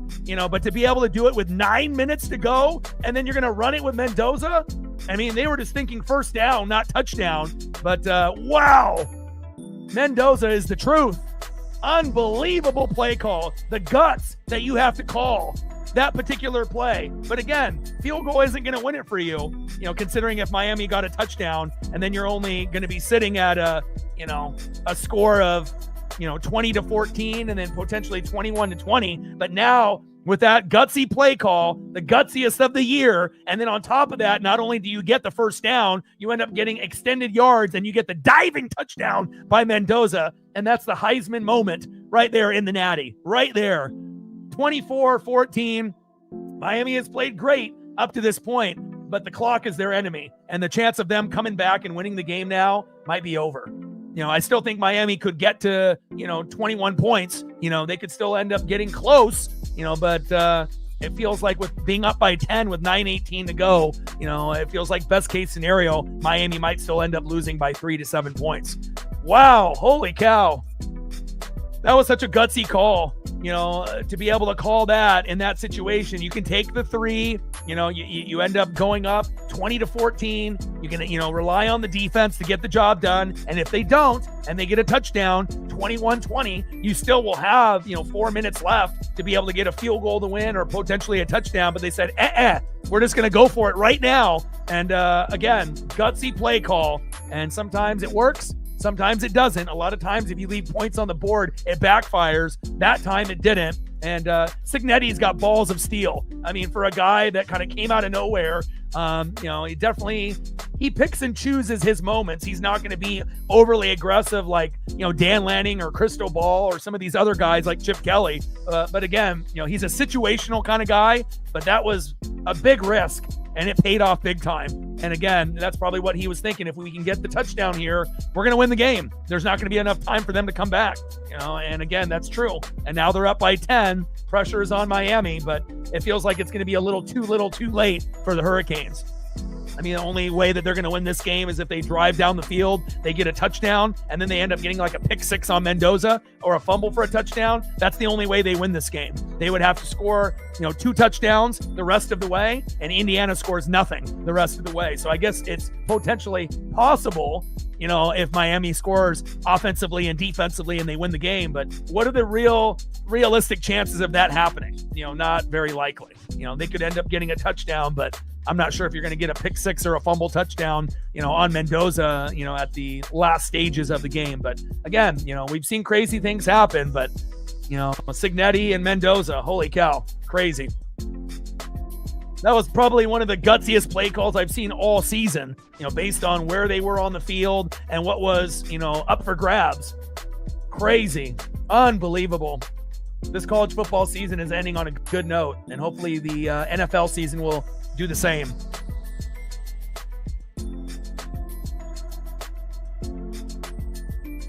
But Mendoza is not really known for plays like this. It's not like he's going to be able to, run for the first down, let alone take some contact and then dive into the end zone. That's not really who Mendoza is, but again, he definitely has the athleticism, but got a great block downfield. And then got a little bit lucky, was able to spin around that last guy and then make that diving attempt.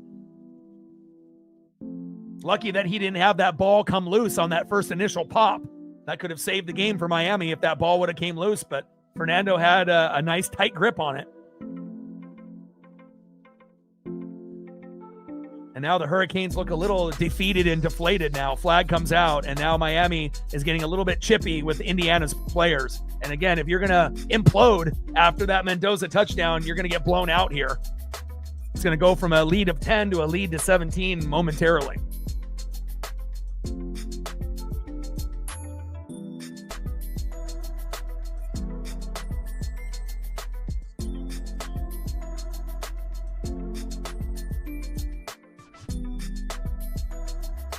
And it's not just like well-known players, I love like low-end guys, backups, jobbers, again, when I was growing up, it was all about collecting cards, flipping them over and memorizing the stats, of even the bad players and whatnot. So, especially when you throw out a name, like Sean Taylor, of course I'm going to know who that is.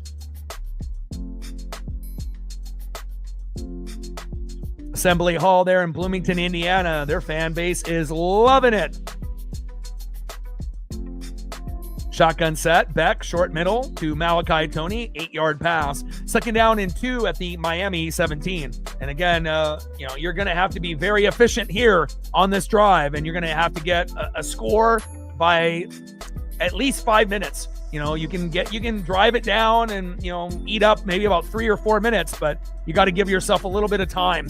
And then, again, you're going to have to get a little bit of luck as well. You're going to need a big touchdown by Fletcher or Toney, and then you're going to need like a pick six or a fumble for a touchdown to win the natty. But I don't know. The offensive touchdown I could see happening, but I don't think you're going to get the pick six or the fumble for the touchdown on Mendoza to end the game.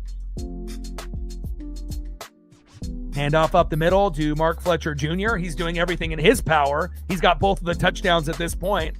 Bain and the rest of the defense have done their job as well with Messidor. But again, Beck, has not really done a whole lot. And again, if you're going to win a natty, you're going to need your quarterback to play well. And, Beck hasn't really been anything but a game manager at this point. 13 for 22 with 123 yards. I guess the only bright side is Beck hasn't thrown a pick or fumbled, but you need more out of your quarterback if you're going to win the championship. Shotgun set, Beck going deep to Keelan Marion, incomplete. Second down and 10 at the Miami 20.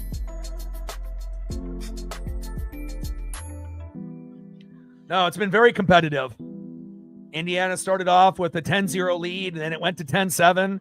And then we were just sitting at a very close 17-14 game. And then Indiana went for it on 4th down and 4, and they ended up getting a 12-yard rushing touchdown by Mendoza when they should have just probably taken the 3 points, to be safe, but they were gutsy, and they ended up not only getting the first down, but the touchdown, and probably with that single play call, they're going to win the natty because of it. But it's been a very close, competitive game the whole way. Probably one of the best natties I've seen in recent memory. Second down and 10. Beck throwing it to someone. And it hits the ground. Keelan Marion, the intended wide receiver, and he was throwing a 500 ball in the backyard there. But penalty comes out with the false start on the next play. And it's going to be 3rd down and 15 at the 15. Self-inflicted wounds and emotion for the Hurricane players and coaches are starting to become a factor here late. Great job by Marion with the attempt to get that ball. But again, D'Angelo Pons, he's one of those guys. He's like a gnat. He's never going to go away. And he's going to be blanketing those wide receivers. And good effort, but just not enough.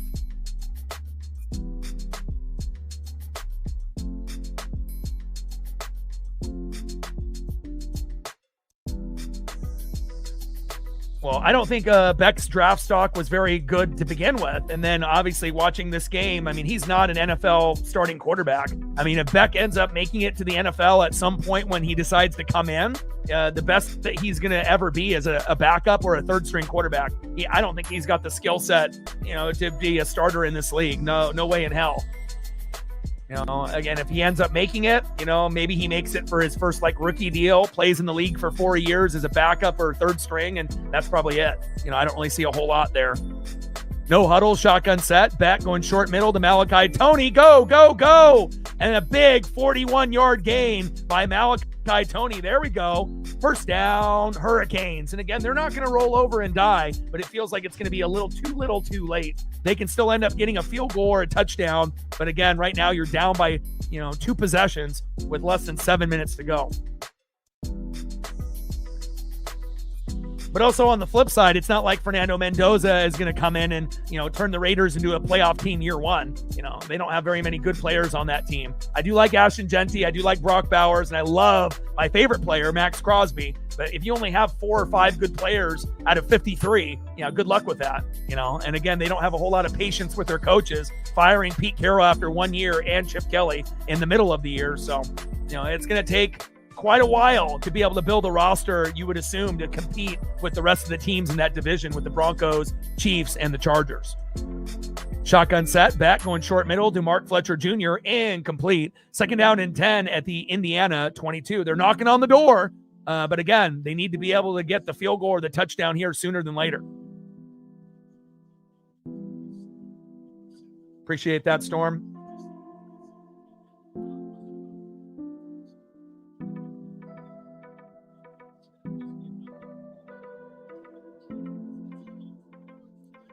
And there we go. Shotgun set. Tony rushing to that right side. Touchdown, Hurricanes. And like I mentioned at the beginning of the broadcast, if you're going to get a score, more than likely it's going to come from the running back, Mark Fletcher Jr., and I said Malachi Tony, and there he is, 22-yard touchdown run. They finally give him the ball, and he makes them pay. Great job, 24-20 Indiana.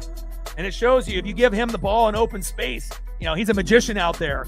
Nice job by Malachi Tony, making this game interesting late. Great job by the U. This is the best natty I can remember. If we go back and look at all of the natties, we haven't really had a natty like this in recent memory. Fantastic job. Extra point is up and good. 24-21. And again, if they would have kicked the field goal, it would be 21-20. Indiana down by 1. So, you can kind of feel the way the momentum has been able to shift. And at one point in this game, it didn't look like either team was going to get to 20. And now, lo and behold, it's the fourth quarter with 6:32 to go, and both are over 20 points. What a fantastic natty, man. And now Miami's defense has to win the game for them. If they're able to get a pick six or a fumble or a stop, and they're able to get another touchdown, then that's the formula on how Miami ends up winning this game. You get a 3 and out, you end up scoring a touchdown, you win the natty 28-24, or you end up, coming up with the, big pick six or fumble for a touchdown, and then going up 28-24 that way. But again, Miami has a shot, and I think that's huge, for us fans in college football. Wow. What a fantastic natty, man.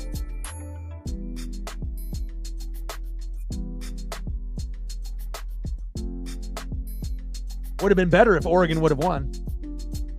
That's the only natty that we actually had a chance in that I think we deserved to win.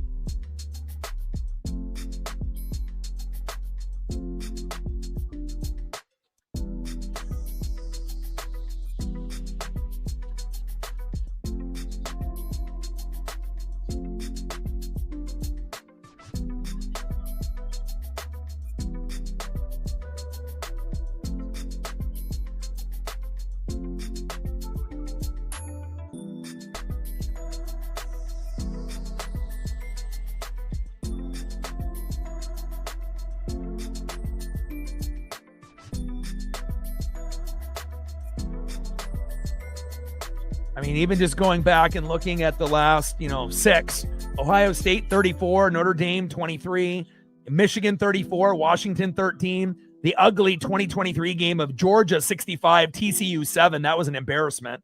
And then 2022, Georgia 33, Alabama 18, 2021, Alabama 52, Ohio State 24, 2020, LSU 42, Clemson 25. So we haven't really seen, that many close games in a minute, and thankfully we get one here today.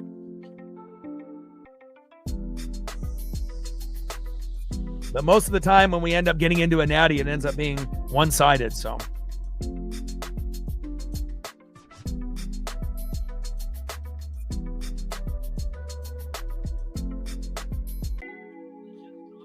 like, sub, donate, comment, share. If you haven't smashed that like button yet, please do. Help us get to 100 likes, 100 on that dono train. And 5 to 15 subs. Let's get it, baby.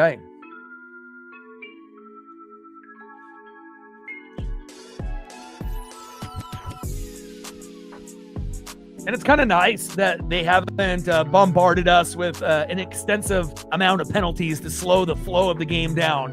We know that, penalties are going to be called in the regular season. Penalties are going to be called at some point in the college football playoff. But again, in the natty, typically they're going to let them play. And there has been a few penalties by both teams, by the DBs, by grabbing, holding, and pushing off and whatnot. Some, that are very easy to see. Some that have been kind of 50-50, both guys grabbing, pushing, and whatnot. But, this is like the game that you want to make sure you get the calls correct, but you also want to let them play. And they definitely have allowed them to do that here today. Carter Davis with the 65-yard kick turns into a touchback, and now it's 1st down and 10 at the Indiana 25.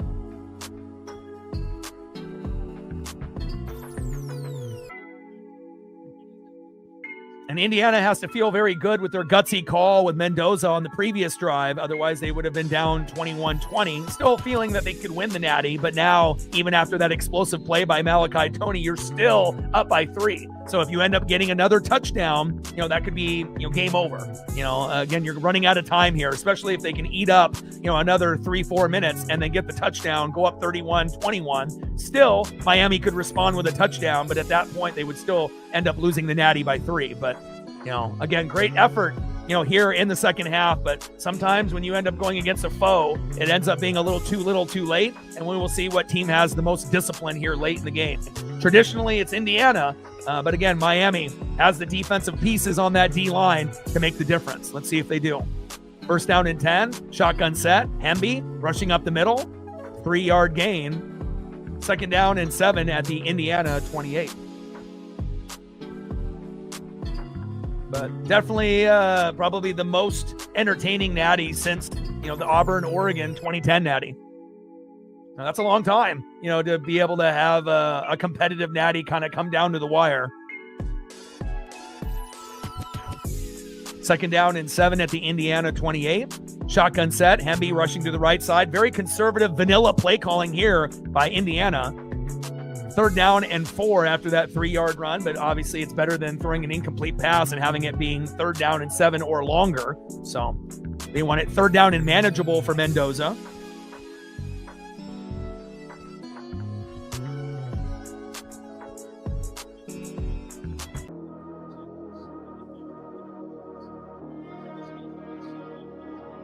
Shotgun set, Mendoza, short left to Omar Cooper Jr. I told you he's got a flair for the dramatics at the end of the game. Big 9-yard catch.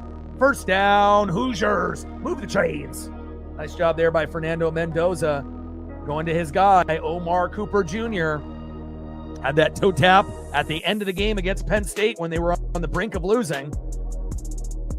And again, Elijah Surratt, another stud wide receiver that can come up with big plays late here in the game. But also Mendoza is capable of getting 1st downs with his legs more than Carson Beck, and that's going to be a factor possibly here late as well. 1st down and 10. Shotgun set. Kalen Black rushing towards that left side. 5-yard gain. Tick, tick, tick, tick, tick. Miami running out of time. 2nd down and 5 at the 50. And again, if you're Miami, you need a turnover bad. You need a strip sack, a fumble, a pick, a fumble for a touchdown, a pick for a touchdown. You need something here big.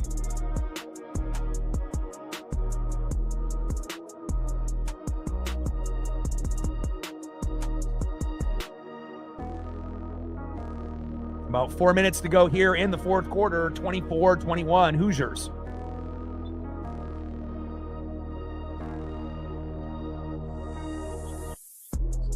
Yeah, well, they earned it, Sometimes you just get one-sided games, especially in that Alabama-Georgia era, when you had Saban and Kirby Smart, where they were, this is before the NIL and before all the other money that was coming around. It was pretty much if you were Georgia, Alabama, or Ohio State, you had a chance. And if you weren't one of those 3 teams, you were screwed. You had no chance, based off the recruiting, and the NFL talent on those 3 teams. So shotgun set, Black rushing up the middle, loss of 2. 3rd down and 7 at the Indiana 48. But now with no loyalty from the coaches or the players and having the NIL and the boosters and everything else, it feels like for the first time ever, college football now is kind of even. There's still going to be only maybe 5 or 10 teams that actually have a shot, to be able to get to the Natty, but again, that's more than just having 1 or 2. So it definitely opens the door for some of these other teams like we're seeing here today, Miami and Indiana. No one would have predicted these 2 teams in the Natty at the beginning of the year. Big 3rd down and 7 here for Fernando Mendoza, the Heisman winner and the future first pick to the Raiders. But they're eating up a lot of clock here. Mendoza. Wow!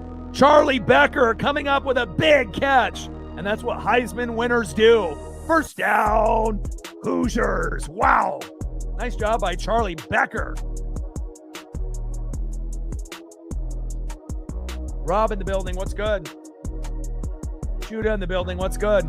But that's good for college football. You know, we've had plenty of blowouts in the last 6 seasons. You know, it's kind of nice to be able to actually have a close game to finish off the, year for college football. And hopefully the Super Bowl will be the same. You know, I assume the Patriots will take care of the Broncos with no Bo Nix. The Rams and Seahawks will be close. And then hopefully the Seahawks Patriots or Rams Patriots ends up being decided by 3 points, with a field goal at the end or something of that nature. And we end up having an amazing Super Bowl as well. Timeout, Indiana. We're at the 2-minute warning.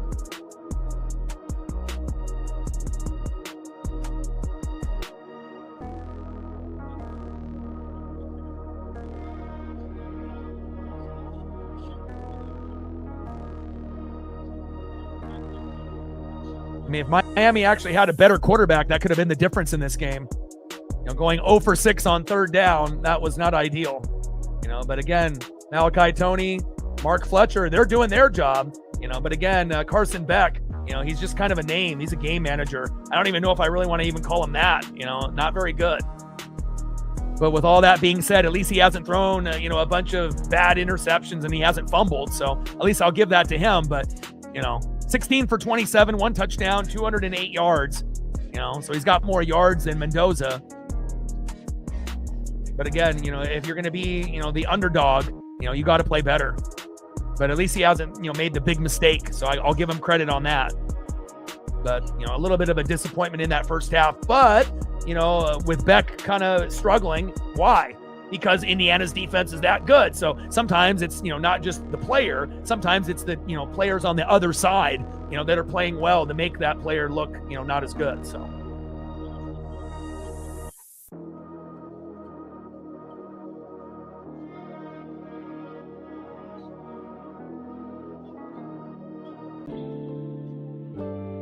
All right, we're down to the last 2 minutes of the college football season. 24-21. Indiana is up. Like, sub, donate, comment, share. If you haven't smashed that like button yet, please do. Help us get to 50 likes, 50 on the dono train, and 5 to 15 subs. Let's get it. Bye-bye.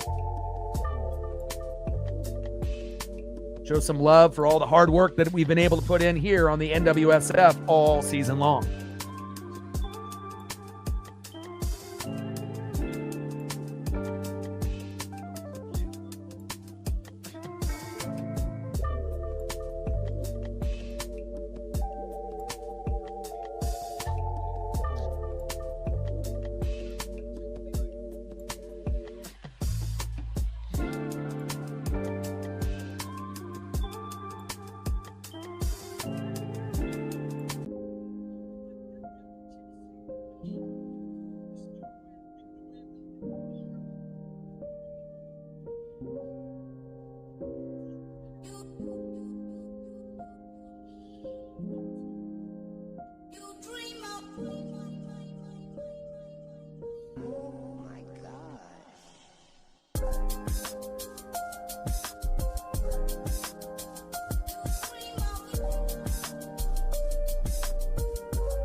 Shotgun set. Hemby up the middle with a nice 10-yard gain. First down, Hoosiers. That was huge. First down and 10 now at the Miami 13.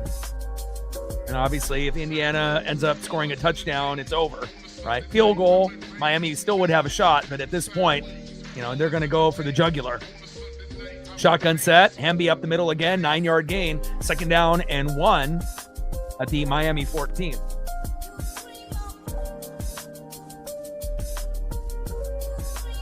And if you haven't smashed that like button yet and you're in the room, please do, either now or on your way out. Every single stat, and algorithm will help the metrics tremendously.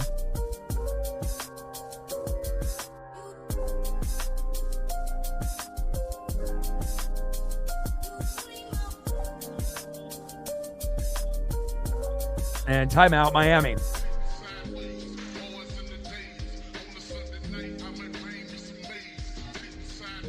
And at this point, if you're Miami, you're just having to, pray to the football gods that there's a bad snap, from the center to the quarterback, and then you can jump on a fumble, or you strip sack it and you get the football, or you get an interception or a fumble for a touchdown or a pick six. You're desperate right now, to be able to hold them. And again, if they kick the field goal and they end up, going up 27-21, you'll feel pretty good, but not fully confident that you're going to win it all, especially with the firepower that Miami would have to get a touchdown and win. So, if you want to make sure that this is over and there's no doubt about it, you score a touchdown on this drive. And then, obviously you shake hands and, Miami gave everything that they had, but they just had not enough, obviously in the first half to get this job done. But you have to be very proud on how good an ACC team has played against an undefeated Big Ten team. The SEC is no longer king. It's the Big Ten. And the Big Ten has dominated the last few years, right? And, we've seen Michigan, we've seen Ohio State, and, we're potentially 156 away if they score a touchdown here to add Indiana to that list. And hopefully, being an Oregon fan, we'll be able to have Oregon, be the top dog at some point, while I'm still around.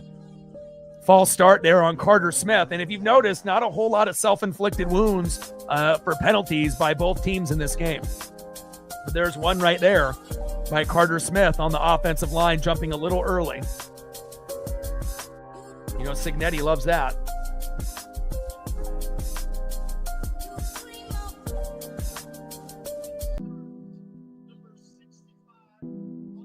Shout out to my boy Brooks Beats with the best beats on YouTube. 24-21 in one of the best natties we've seen in 15 years.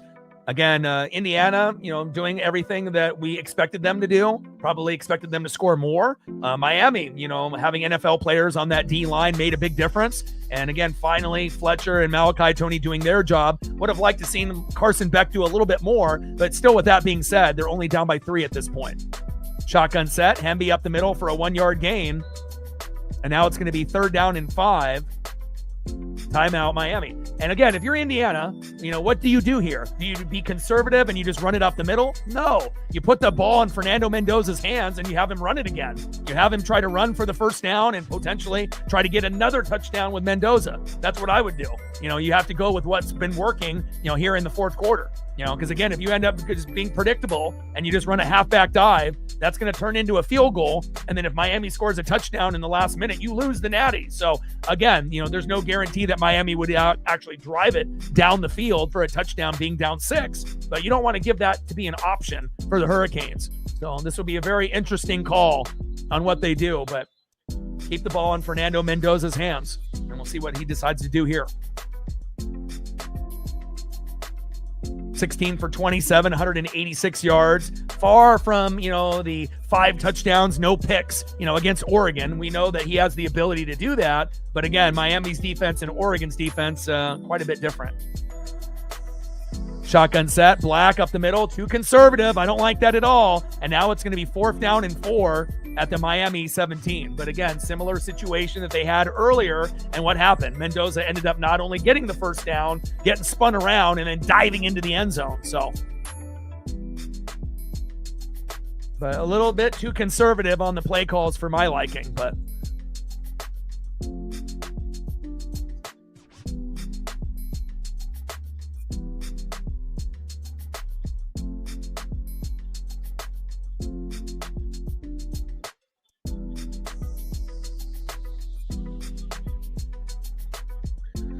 oh, man. And this is where you get paid, being a coach, being aggressive, but being calculated, and again, if you end up, getting the touchdown, it's over. Indiana wins the natty. But if you kick a field goal and you go up by 6, and field goal is up and good. So they're going to go conservative here. And now you're up by 6. But again, that doesn't necessarily mean you're going to win. Now you have to pray that the defense steps up and you don't give up the touchdown. Because if you do, then you're going to end up losing the natty 28-27. And I don't know how heartbreaking, of a loss that could be, especially being 15-0 and being the number 1 team in the land. Again, there's a time to be aggressive and there's a time to be smart. A little shocked that they went for the field goal there after they went for it on the previous 4th down and got the touchdown, but maybe they thought their luck would run out. But now they're up by 6 and have to pray that the defense can hold. And if you're Miami, you feel good. right? You held them to a field goal. And again, you're down by 6. You get a touchdown, you win the natty, and you end up being the hero. So we'll see if Carson Beck can get the job done, with obviously the weapons they have with Malachi Toney and company, as well as Mark Fletcher Jr., or if the Indiana defense will be able to come up with a big play to end this game. Wow. What a finish that we're going to have here for the natty. 27-21 with Miami having a chance to win the natty with a touchdown. You couldn't have scripted it for a better ending to this game. Yeah, I don't think I would have went for the field goal there. I mean, if you were willing to go for it and have the balls of steel to go for it on 4th and 4 and have Mendoza with the ball in his hands and he ended up getting the first down and the touchdown, why not do it again? Again, it's like, it's a little shocking that, you'd be aggressive, and then all of a sudden you turn into a smart, conservative football coach late. I mean, does that mean that he doesn't believe that Beck can get the touchdown? And that may be true. Beck may not be able to get the touchdown, but you know who can? Obviously, the running back up the middle, Mark Fletcher Jr. and Malachi Toney. Those are two guys that, that could get the touchdown for Miami to win this natty. So, risky decision by Cignetti. We'll see if it was the smart one.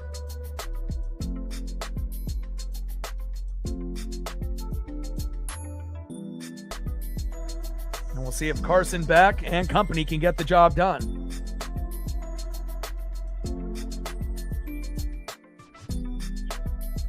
You got Beck. You got Mark Fletcher Jr. You got Malachi Toney. You got options. Hopefully the Super Bowl will be like this as well. Hopefully the Seahawks and Rams will be like this as well. I want to be able to see some amazing close games, with drama on the line, the rest of the way. This will be the last college football game, but we got 3 NFL games to go. I don't assume the Patriot-Denver game will be that close. I assume that one will get away from Denver since they don't have Bo Nix, but Rams-Seahawks should be close. And then the Super Bowl, Seahawks-Patriots, Rams-Patriots should be pretty close as well. Shotgun set, Beck, short middle to Alex Bowman, and complete.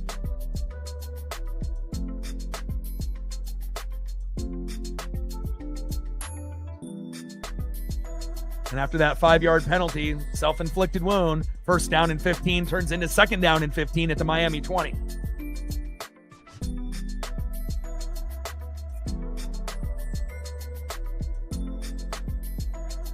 Wow. And he was lucky to flip that ball late, and it'll be very interesting to see, how the Indiana defensive coordinator calls this. Are they going to go blitz, and try to get out the quarterback, or are you going to play soft and just let him, kind of dink and doink down the field? And I think at this point you have to get after the quarterback, even though he hasn't really been that good in this game. Shotgun set, Beck, short right to CJ Daniels, and complete. But they're able to get pressure by just rushing 4 so far. 3rd down and 15 at the Miami 20. And the penalty flag comes out. Roughing the passer. Oh my God.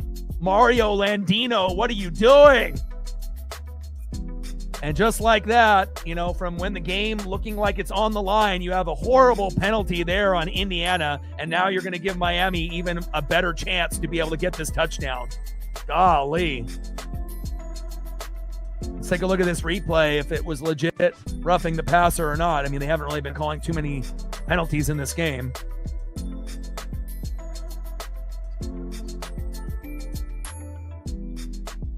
Oh, yeah, that's a late hit. No doubt about that. You can't hit the quarterback 2 seconds after he threw the football. That's a correct call. Shotgun set, Beck, short middle to Tramar Brown. 11-yard pass, 1st down, Hurricanes. If you watch the replay, it was a correct call. After the quarterback throws the ball and it's out of his hands, you can't lay into him 2-3 seconds after. No huddle, shotgun set, Beck, short left. Malachi Toney is there, and that's a nice 7-yard gain. 2nd down and 3 at the Indiana 47. You got to blitz. You got to get after Beck. No huddle, shotgun set, Beck, short right to CJ Daniels. 1st down, Hurricanes. Less than a minute to go, and Miami actually has a chance. Crazy.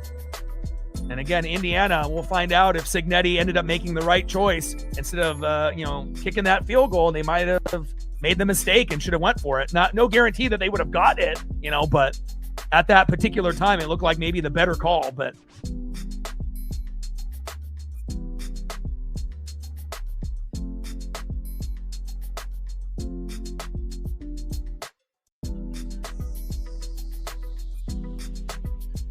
all right, timeout, Indiana.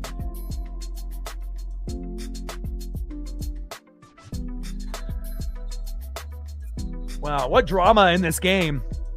I mean, Indiana starting it off, with a 10-0 lead. And then obviously that Mark Fletcher Jr. run, bouncing it to the outside first time in the game, making it 10-7. And then getting the punt blocked, and getting the touchdown off that by Indiana's special teams.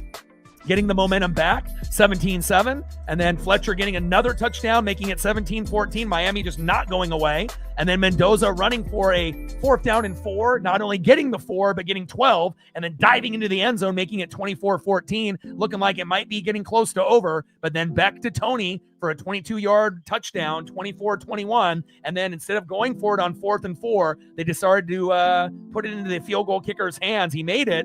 And Nico Radicic with that nice field goal, but now you're only up by 6, 44 seconds to go, and Miami legitimately has a chance to get a touchdown and win the Natty from the number 1 team in the land, undefeated, 15-0 Indiana Hoosiers. Wow. What a crazy fucking Natty. And I hope that we get Natties like this more times than not. I mean, it's been 15 years since we've had one like this.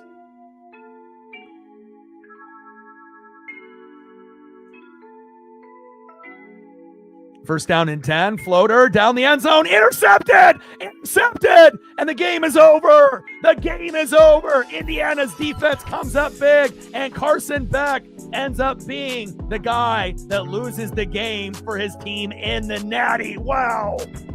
What drama. Coming down to the last 44 seconds of the game, but there's a flag on the play. Holy cow. Wow. Huge play.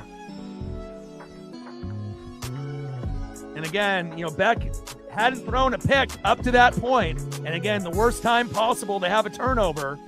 Wow. After the play, unsportsmanlike conduct. Being forced after the play, and now the game is over. Wow. Holy cow. Wow. I mean, even with that interception, let's be real. Most of the Natties have not even been close, within the last 6 years. To be able to have one being decided by 6 points, that's awesome. That's great for college football. And remember, Miami was a 10 seed. Indiana was a 1 seed. For them to be able to only lose by 6 and to hang, with this team, that was fucking incredible. This is definitely one of the most entertaining Natties ever.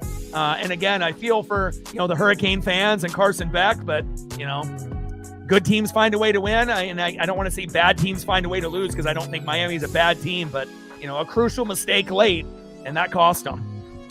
Oh my God. Wow. What electricity. And that's it. Final score, Indiana 27, Miami 21, and one of the most entertaining Natties in the last 15 years. Congratulations to Fernando Mendoza and the Indiana Hoosiers. Holy moly.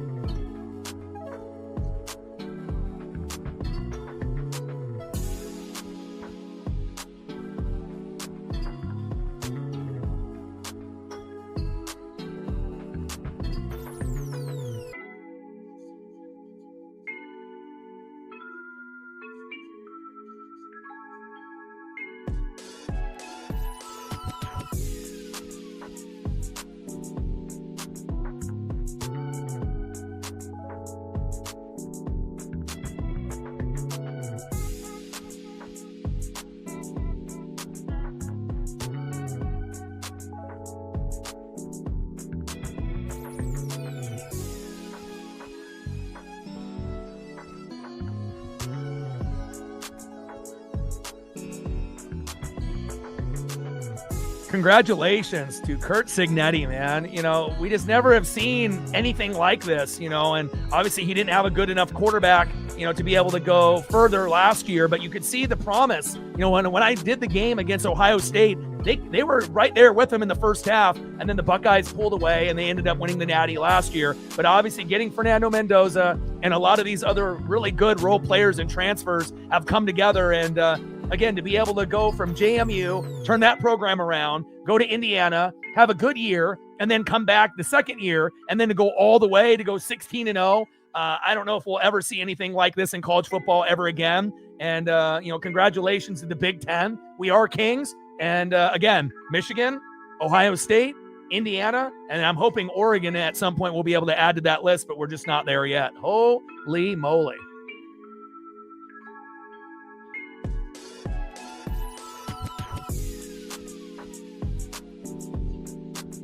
Congratulations to Curt Cignetti and the Indiana Hoosiers, but also, give a lot of credit, to the Miami Hurricanes for actually making it a game, and if they didn't go 0 for 6 on third down in the first half, maybe they win this game, but again, they gave everything that they had, but just, they needed more than a game manager at quarterback from Carson Beck. I mean, Mark Fletcher, he ended up giving you 2 touchdowns. You finally got the Tony touchdown as well, but again, really what cost them, was that blocked punt for the touchdown. If that doesn't happen, maybe Miami wins, and again, if you end up giving up a pick 6 or a special teams touchdown, chances are you lose. You don't win that game. And again, they played with all their heart. And again, Bame and obviously Messidor made the game close. And I mean, if you didn't have 2 NFL guys on the D-line, this game probably would have been, 27-10 or something of that nature. So you got to give a lot of credit. But again, Indiana doing things that are unheard of. And again, Fernando Mendoza will be the first pick in the draft for the Raiders. And I'm very excited to be able to see what Curt Cignetti does next season and beyond. Fernando Mendoza is such a well-spoken individual, and he's going to make hopefully a good quarterback. It may not be right away for the Raiders because they need a lot of help on that O-line and defense, but wow, fantastic finish. Well, I love you guys, and I appreciate you guys very much. And again, I got one question for you. Who talk sports like us? Final score, Indiana 27, Miami 21. And I hope you guys appreciated the broadcast. If you haven't hit the like button, do it on your way out. And then as we move forward into the rest of the week, we'll be doing a little bit of NBA and NHL. As we get into the weekend, we'll do the AFC, NFC championship game. And then obviously, as we get closer to February, we'll be tapping into a little bit of NASCAR and then World Baseball Classic. And then before you know it, we'll be back into baseball season. Minnie in the building. What's good? Love you guys, and I appreciate you guys. And again, I hope you guys have appreciated the broadcast and all the hard work that we've been able to put out here on the NWSF during this whole college football season.